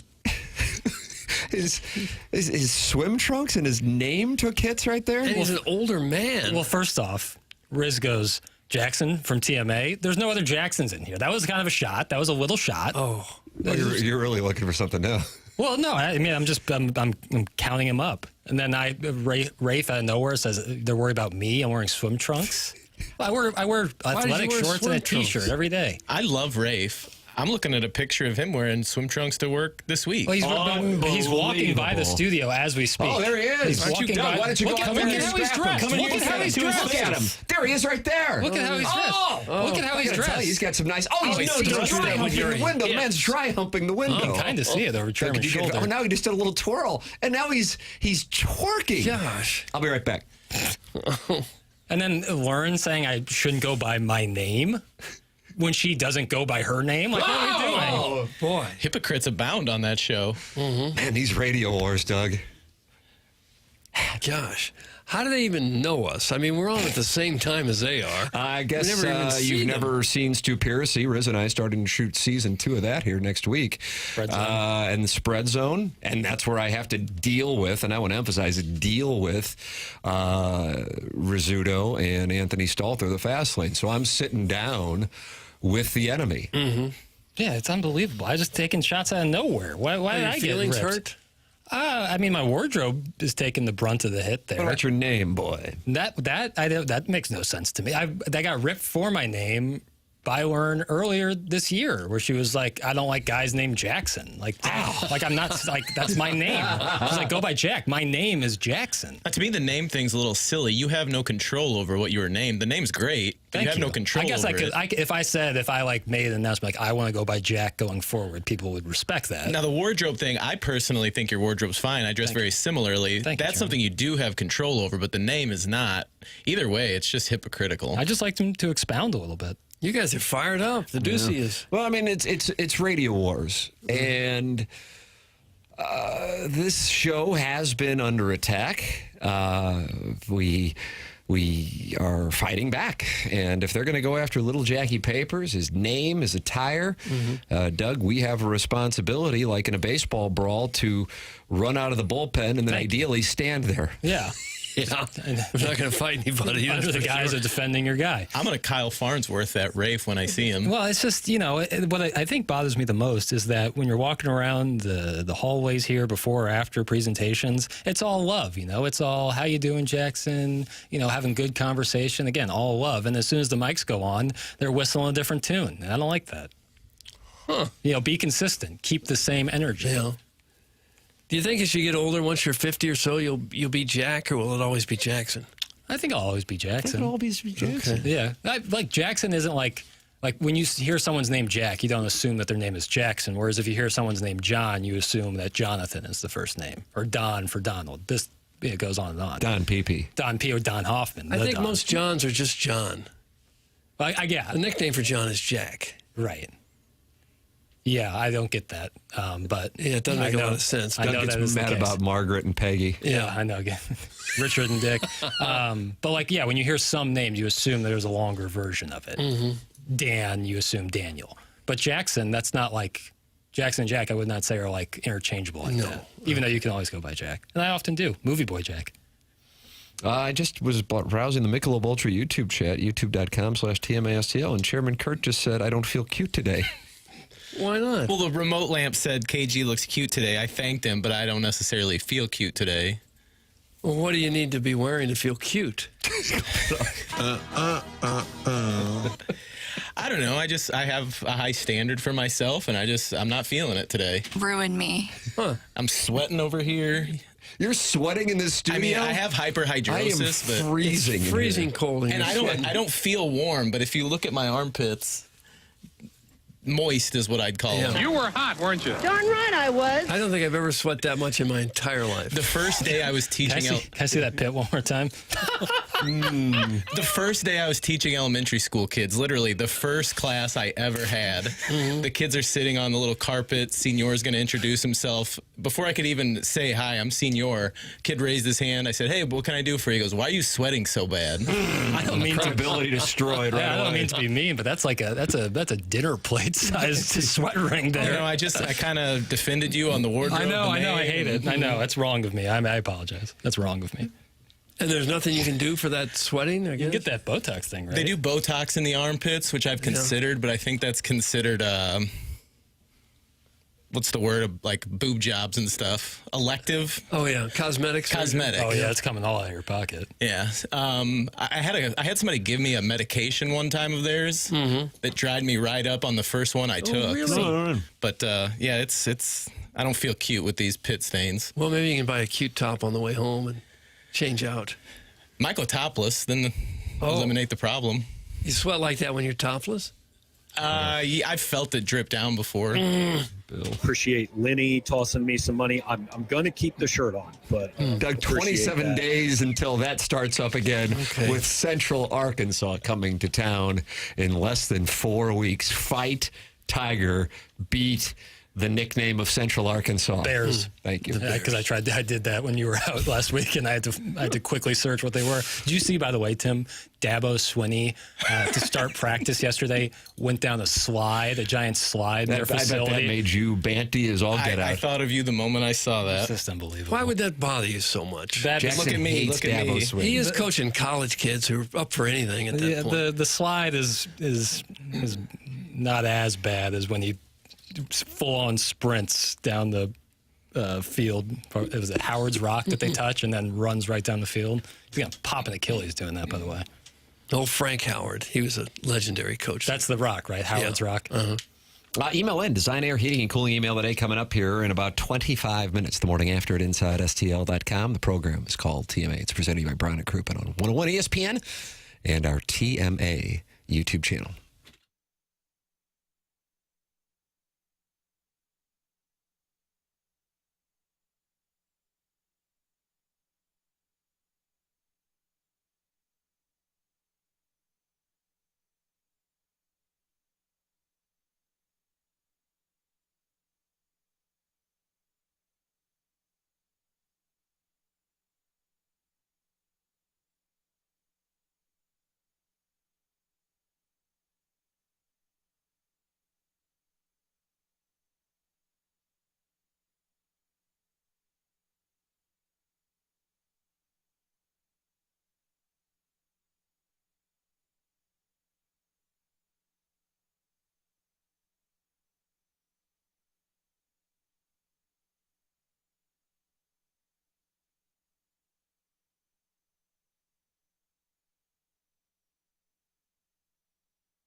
August 8th, 1995, Doug. And what happened on that date? Jerry Garcia passed away. Oh. About a month after the stage collapsed here in St. Louis. It's TMA 101 ESPN, 10 o'clock hour. Big Design Air Heating and Cooling email today is a showdown between the great Buck Swope and the upstart Paul Harvey Milk Mustache will take place in addition to our first Design Air Heating and Cooling email today for the month of August, and I am just giving away $50 of my own money to the winner. I want to incentivize new emailers who've gotten familiar with the show over the last, 9-10 months we've been on 101 ESPN and going, okay, I'm ready to see if I can beat Buck Swope. I'm ready to see if I can beat Paul Harvey Milk Mustache. I'm ready to see if I can beat the Rat in Bloomsdale. Well, here you go. The morning after at Inside STL. You got nothing to lose, $50. You got a Venmo, it's going to be in your account within seconds. The $20 to Jackson, that, of course, I'll let the courts determine that. Well, then let me say this. If you receive money from Tim, you better report it on your income taxes, okay? Because if you don't, the godforsaken tax man is going to come a-calling. And if that happens, you got a guy to call there, too. That'd be Mark Milton. Keep him on your contact list on speed dial if you got any kind of IRS issues at all. Tax liens or bank levies, wage garnishments. Maybe you're even facing IRS criminal investigation. You're going to need a professional in your corner. And that would be, of course, Mark Milton, the IRS penalty killer. He's at stltaxlawyer.com. Mark Milton at stltaxlawyer.com. Provide a local and holistic approach to tax resolution. He started his legal career with the Department of Justice Tax Division in Washington, D.C., where he represented the IRS in tax cases throughout the country and received the DOJ's Outstanding Trial Attorney Award. This is one of the best guys in the country at what he does, and he's right here now in St. Louis to take care of you if you should run afoul of the IRS. Any kind of problem at all. His website again, stltaxlawyer.com, and you'll be saying, I'm not guilty, I'm with Milty. Remember, the choice of a lawyer is an important decision and should not be based solely on advertisements. Boy, Doug, these radio wars we were just talking about with the Riz Show going after Jackson. Now we have YouTube chat wars with Ken Iggy Strode, who is going to be on Movie Boy, Happy Gilmore 2 edition tomorrow, saying that Jackson's just playing the audio to get the Riz Show to play the audio of our show? How about that? Huh? He's taking a shot at you. I was reading it up on the YouTube. But now I don't see it. He must have went deleting. Oh, he deleted the cat? Because I was reading it up there during the commercial break. Yeah, I saw it, but I don't see it now. And I'm going to guess that wasn't for Jackson. Well, I was the one who played the audio. Right. I don't know if that's what he was talking about. Huh? Doug? We're all confused. I'm very confused. No, I played the audio because, again, it's just another entry into the radio wars that have been going on now for a while. It isn't easy. I mean, you're at war with the Riz Show. You're at war with the Fast Lane. We just want to come in here and practice our craft. And we can't. Yeah. We're attacked at all sides. That's right. And again, it would be no big deal to me if what we heard on the audio was the same energy you see around the building, but it's all love and affection around here. And then as soon as the mics go on, it's a different thing, man. This hurts. This guy's frustrated is what he is. It hurts, you think you know some people. I thank you to Good Morning Grant for sticking up. Iggy says, I didn't say that. I don't know where it went. That's what he says. There are no files. Okay. I'm confused. So, Chairman McKernan, what was the comment? I personally think it was probably a shot at me, not Jackson. But what was the comment, and how has it disappeared? I don't know Doug, how did you it would delete the comment from... I didn't delete nothing. Iggy's saying he doesn't know where it went. I don't have a button to delete nothing. How does it work? A person can post something and then delete it? Yeah. Jackson can block him? I could, but I haven't even had the Michelob Ultra YouTube chat open today because I've been changing text names like the Dickens. How's that going? Strong to quiet. Nice. But either way, you can delete messages that you send in the YouTube chat. I'm not saying Iggy did, but I'm saying the person has the ability.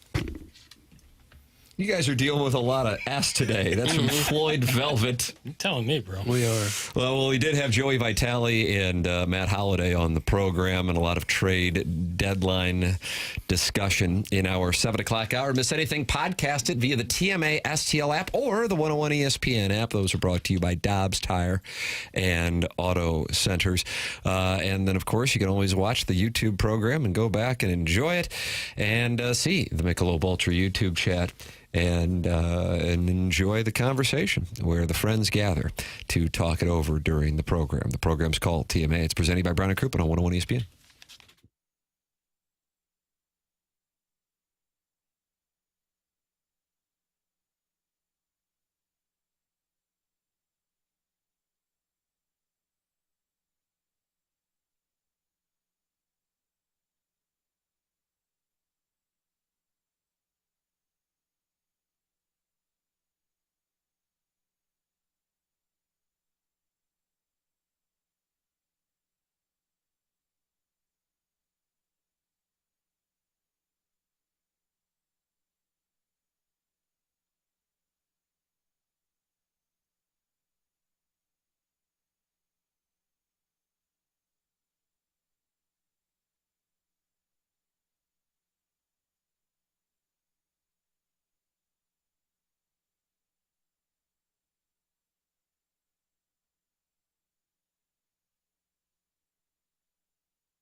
You like that line? Hope turns to regret. July's not better yet.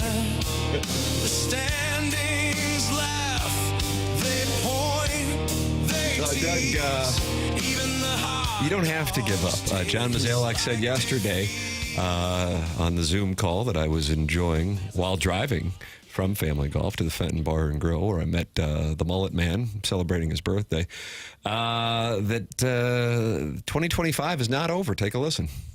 We're still planning on competing this year.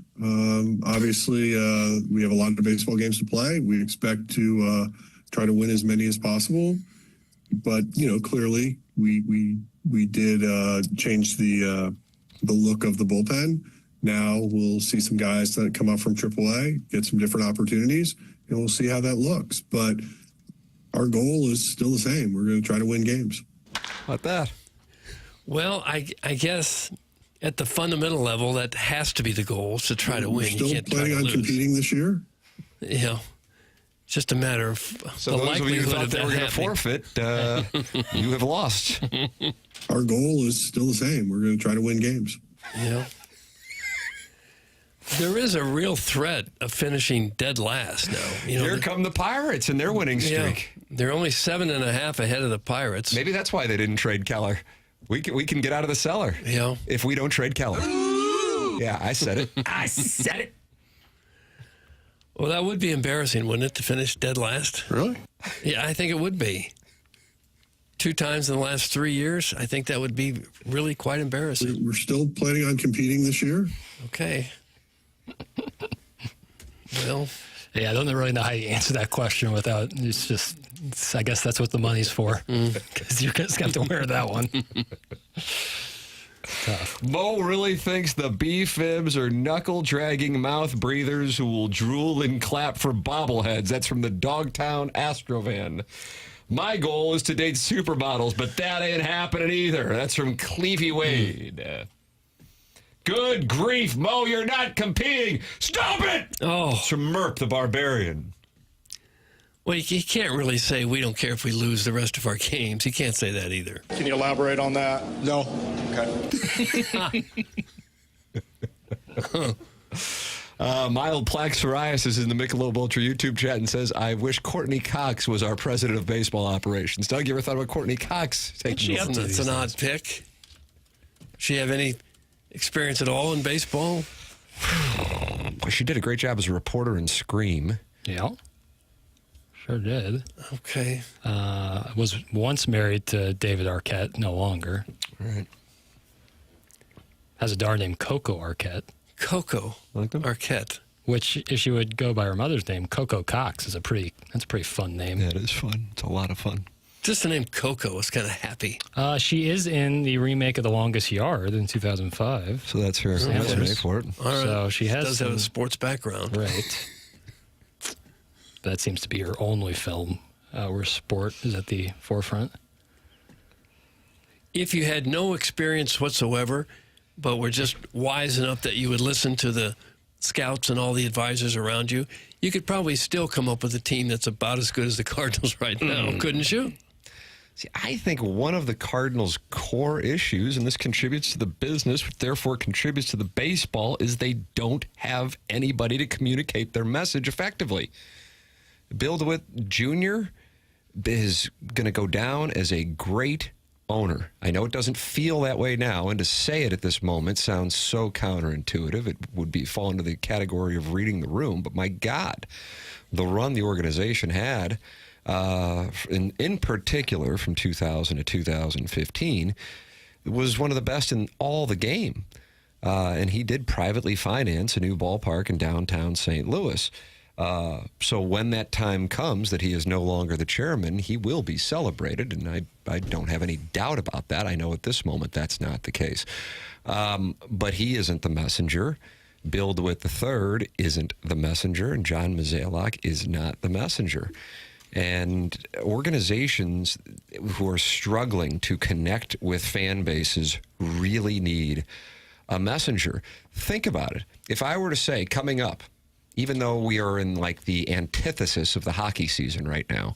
I mean, it couldn't be more opposite than right now. Guys are just hanging out. Like Vitale's like, yeah, I think Robert Thomas and some guys went to Toronto. Yeah, they're just hanging out. But if I said Doug Armstrong's coming up, or Tom Stillman's coming up, or Jim Montgomery's coming up on the show, people would be like, I'm looking forward to hearing from them. If I were to say Bill DeWitt III, or John Mozeliak, or Ali Marmol are coming up on the show, and Mozeliak's going to be on the show next week, people go, I don't want to hear it. I don't want to hear it. And the Cardinals had somebody who I think did message to the community and the fan base quite effectively, and now he's doing it in Jacksonville, in Mark Lamping. And so even when he was fighting a fight that was not a real fun fight to have to conduct, which was threatening to move the Cardinals to the Metro East as they tried to raise support and funds for the new ballpark, they had somebody who was bought into by the public. And they don't have that right now. So even if what the Cardinals are doing is sincere, people don't believe them.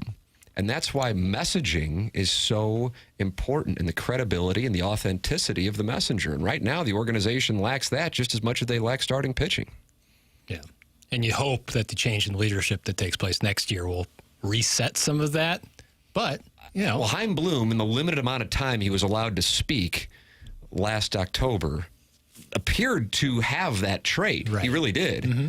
But then they hit him. Right. Jackson you approached him directly, right? I did. In Jupiter. Yeah. He said, whenever the time comes, he'll come and talk to us. But the time is October. Did he have duct tape on his mouth? Or no, he couldn't have been kinder, but he's just like, they don't want me talking right now. Okay. And, okay. Turned right around. I ran after him, too. That was was a moment I for me. remember that. And then the other thing, we had that emailer yesterday send me an email, and it wasn't for the Design, Air, Heating, and Cooling email today. It was just an email sent to me about how they received the re-upping for season tickets right on deadline day as they're parting with guys. And that they had to get their money in by September 5th or else they lose the tickets. And that isn't the way that it usually works. That just that's something that strikes me as odd. And by that I mean usually people are able to pay for their tickets over the course of the year, and in this case you needed to get the money in by September 5th or else you lose the tickets. And he was just like, we've been season ticket holders since 1983. We are done. And then the frustration about the increase in season tickets as well. The whole thing, man. Well, if attendance stays the way it has been going the last couple of years, next year you can pretty much just sit wherever you want. That's right. Yeah. I was kind of thinking, I was like, you're going to lose your seat seems a little bit like an empty threat. Yeah. They'll be there, don't worry. Leverage. All right, we got the Design, Air, Heating, and Cooling email today coming up here. Showdown, Doug. Buck Swope, Paul Harvey Milk Mustache for the month of July. And then somebody's going to win $50 of my money by winning the Design, Air, Heating, and Cooling email today. Buck Swope and Paul Harvey Milk Mustache are eligible for both their Showdown, of course, and the August 1st email. This is a monster Design, Air, Heating, and Cooling email today. It's coming your way next on TMA 101 ESPN.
This is Jackson with a Sports Center update, driven by Johnny Londoff Chevrolet and Johnny Londoff Autoplex. Cardinals back in action tonight after the trade deadline. They're in San Diego, California, taking on the Padres. That's going to be an 8:40 p.m. first pitch with Matthew Liberatore on the mound for your Cardinals. That was another Sports Center update, driven by Johnny Londoff Chevrolet and Johnny Londoff Autoplex. See them at londoff.com. Chevy, together we drive. Are you kidding me?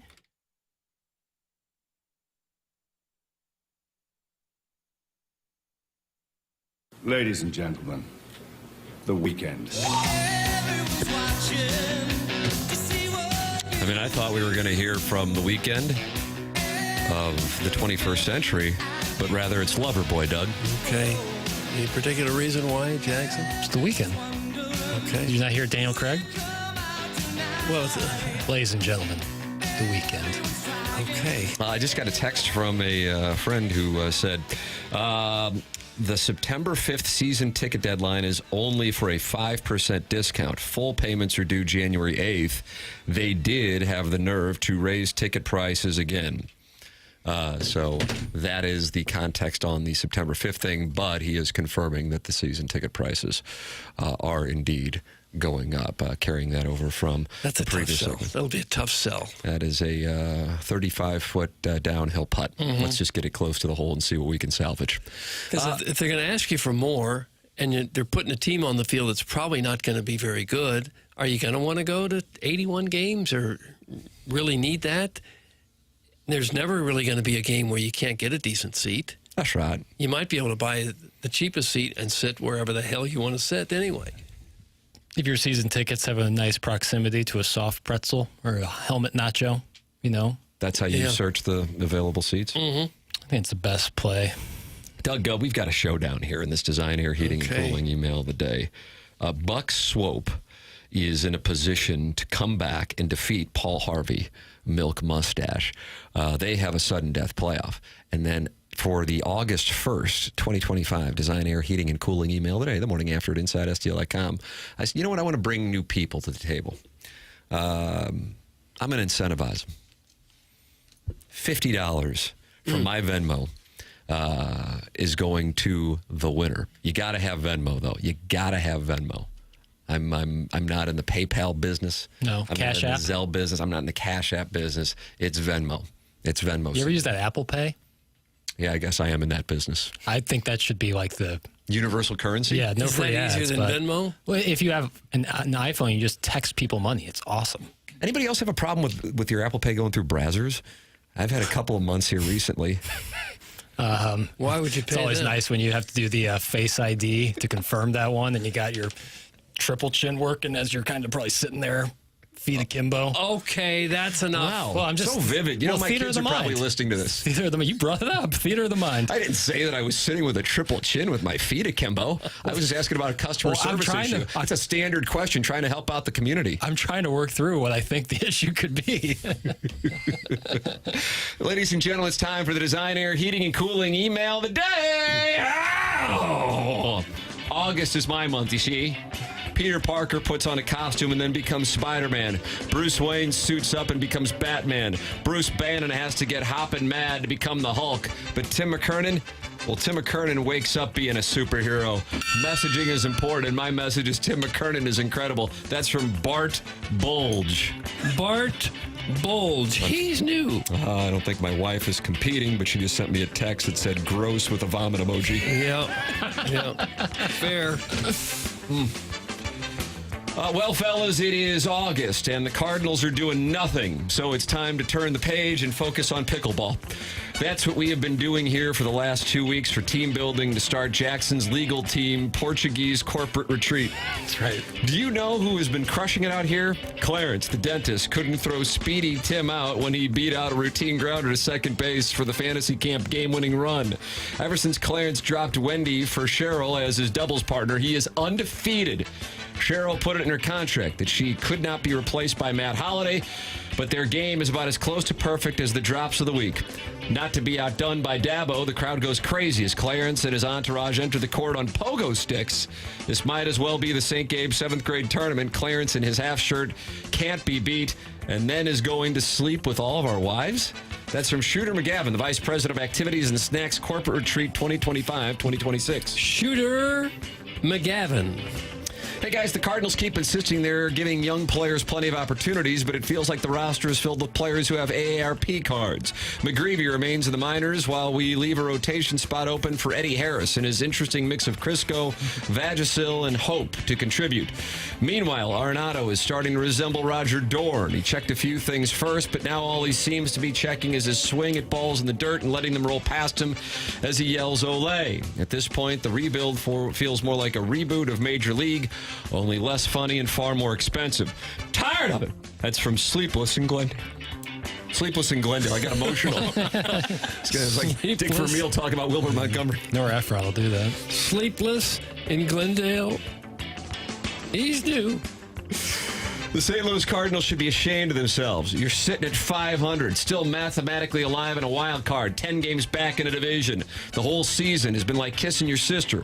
Only your sister is one of those Russian powerlifting women with eyebrows for a mustache? Oh. This was the moment to declare your intentions. And what do? You trade your closer, Cy Young candidate Steven Matz, and future Red Jacket recipient Phil effing Maton for a collection of low-level lottery tickets who, by the time they make it to Busch Stadium will be in Maryland effing Heights. Mo basically hit us with the Pobo version of I'm out of the office email auto reply. And what'd you get back? Blaze Jordan? That's not a prospect. You got a guy like Skylar Hales, which sounds like someone who stars in Hallmark movies. But hey, let's keep every member of a lineup that ranks 22nd in OPS, 23rd in home runs, and plays like if they get an extra base hit, they'll go into an anaphylactic shock. Nailed it. And Pozo, or whatever his name is, will have to run out there with a GD EpiPen. You didn't even attempt to look creative. You didn't tear it down. You just hovered. Like my tubby wife when she doesn't want to sit on the toilet seat because she knows I did some middle of the night spraying. Oh, gargoyle. Oh, no. That's so vivid. It's a gargoyle. You had a chance to give some semblance of competency to the fan base, to pick a damn direction. Instead, you chose the worst option of all. Nothing. This team sucks. City sucks. Front office sucks. My tubby wife sucks. Mo sucks. Jackson, you're cool. Doug, I've had just about enough of you two. Congrats, Buck. And now, you know the rest of the story. That's from Paul Harvey, Milk Mustache. Strong entry. Paul Harvey, Milk Hashtag Mustache. retire 88. My goodness. Well, now I'll go with Buck Swope, his enemy here for the showdown. This is why you clock in early. This is why you leave late. This is why you do that extra set. This is what it's all about. To compete for Emailer of the Month in a Shishawali competition that we act like is a big deal because our baseball team is thrown in the towel with 2 months left in the season. Let's say you went to Yale and you're the president of your dad's professional baseball team. And attendance is down because despite all your work improving the hashtag game day experience, the fans are salty because the team has been mediocre for 3 years with no coherent long-term strategy or accountability for the decision makers who got you in this rut in the first place. What do you do? What do you do? Of course, you raise season ticket prices 15% and demand fans pay for next season before this season is even over. He's a horse's ass for doing that. Ours is the type of presentation where an obese soccer fan who can't kayak feels free to drop in at any time and pump his own tires for his ability to discover hot 50-something HVAC technicians on the down low before rambling on about how he's bullish on our 14th place doggies based on how the subs looked in the second half of an international friendly. Are there guys who pleasure themselves with both hands? This email is sponsored by General Shrubs, licensed pube stylist. What better way to show yourself off at the World Naked Bike Ride in town this weekend than with a freshly carved landing strip? Doug, that's from Buck Swope, and he's DBA, the recess lady's breast. Buck Swope. All right, gentlemen, before I read any more, you've got the showdown between Paul Harvey, Milk Mustache, and Buck Swope. Doug, who you choosing between? I'm choosing Buck Swope. This is for the month of July. Chairman Kurt. I'm going to go with the mustache. I'm on the mustache. Dang it, Lucas. Tim's vote is not over yet. I'm going with Buck Swope. Buck Swope has won Premature the month there. of July. Okay. Buck Swope has won Good the for you. month of July. And listen, I think both were great competitors, but if I'm judging by those emails, I think Buck Swope's was an A, and I think Paul Harvey Milk Mustache was an A minus. I mean, it's too much pressure for me. It's a lot. All right, Doug, I still have time for more. Okay. Hello, gentlemen. A couple tid nipples of news. Have you ever heard that term? I have not. First time. British thing. In notes for the handsome four and Martin. Number one, I really wanted to know what color loofah Joey Vitale picks out at the store. Also, I really want to give it a whiff to see if that sourdough is as fresh as he says it is. B, Doug, we went from number 1 to B. Okay. The Eric Fetty trade does not count towards the wager with the Film Bitch podcast boy because it was, in fact, no trade at all. According to the Merriam-Webster dictionary, a trade is defined as, quote, the act of giving or taking one thing in return for another. While the Cardinals did give, they did not receive anything at all. Roman numeral 3. We've gone from the number 1 to the letter B to Roman numeral 3. He's not great at outlines. This is a she. Oh. Ledoux Monogram and Charcuterie Company is losing money hand over fist. We haven't made a penny since graduation weekend, and even then it was from my nephew's piggy bank. If you have a heart and a passion for local business, please consider donating to my Shopify page to keep this thing afloat. And 4, our midsummer's party was quite a dream. Thanks for stopping by the estate, Dougie. It was a dream to spank the Argyle spandex whilst you sipped your Hugo Spritz, big boy. That's from the self-made stay-at-home Ledoux mom, January 2025, email the month winner. And there's a picture of her and her friend. It's not. Yeah. It's a he. It's a guy. She looks like the business is doing well. Yeah, it's is that Lily Pulitzer, Doug? Self-made, stay-at-home Ledoux man. What's that hat say? It says Golf Widow, and she's enjoying a cigar. The Film Bitch podcast. I might change the name. Guys, Plops here. I'm surprised, but also not surprised that the Cardinals didn't do more at the trade deadline. You would think that by this point, with the front office seeing only 11,000 seats filled every night, they would have done something just to get people talking and maybe give fans an inkling of hope. You know what it reminds me of? Canadian strongman Dino Bravo. Picture this, Doug. It's the St. Paddy's Day parade in Dogtown. Float after float passes you by while you stand on the curb and wave in your green blouse. Then out of nowhere, down Macklin comes a float like you've never seen before. It's just a big bed on wheels being pulled down the road by a Mazda Miata driven by Larry Nickel. On the bed, none other than me and Dino Bravo, and we're actively making love. And the cool sewer-pickled Dogtown air caresses my stretched and elevated bare ass. Anyway, thanks and go Cardinals. That's from Misty Plops, voted Oakville's #1 gentleman 2021. Misty Plops. Oakville's Gentleman of 2021. Yeah, right, #1. Doug, that's what we have for the Design, Air, Heating, and Cooling email today. The only thing left to answer now is what you got. Dino Bravo got brought up yesterday, too. I don't even know for sure who the hell Dino Bravo is. Wonderful wrestler. Oh, was he? I'm going to go with a self-made stay-at-home Ledoux man. It's a mom, and I agree. Not even close. Yeah. Self-made stay-at-home Ledoux mom is getting $50 from me, and I'll have to get her Venmo. And, Doug, that's going to be quite a moment. That'll be good for the business that she's got going on. Although, I have to drive by Brio, and I would imagine she might just be ponied up there already. Just leave it with the host. Just leave it there with the host. Time for us to shut it down. BK and Ferrario are up next for Little Jackie Papers. For Chairman Kurt, for Martin Kilcoyne, for my brother Kevin, for Doug Sullivan Vaughn, I'm Tim McKernan. This has been The Morning After, presented by Brown and Crouppen on 101 ESPN and the TMA STL YouTube channel.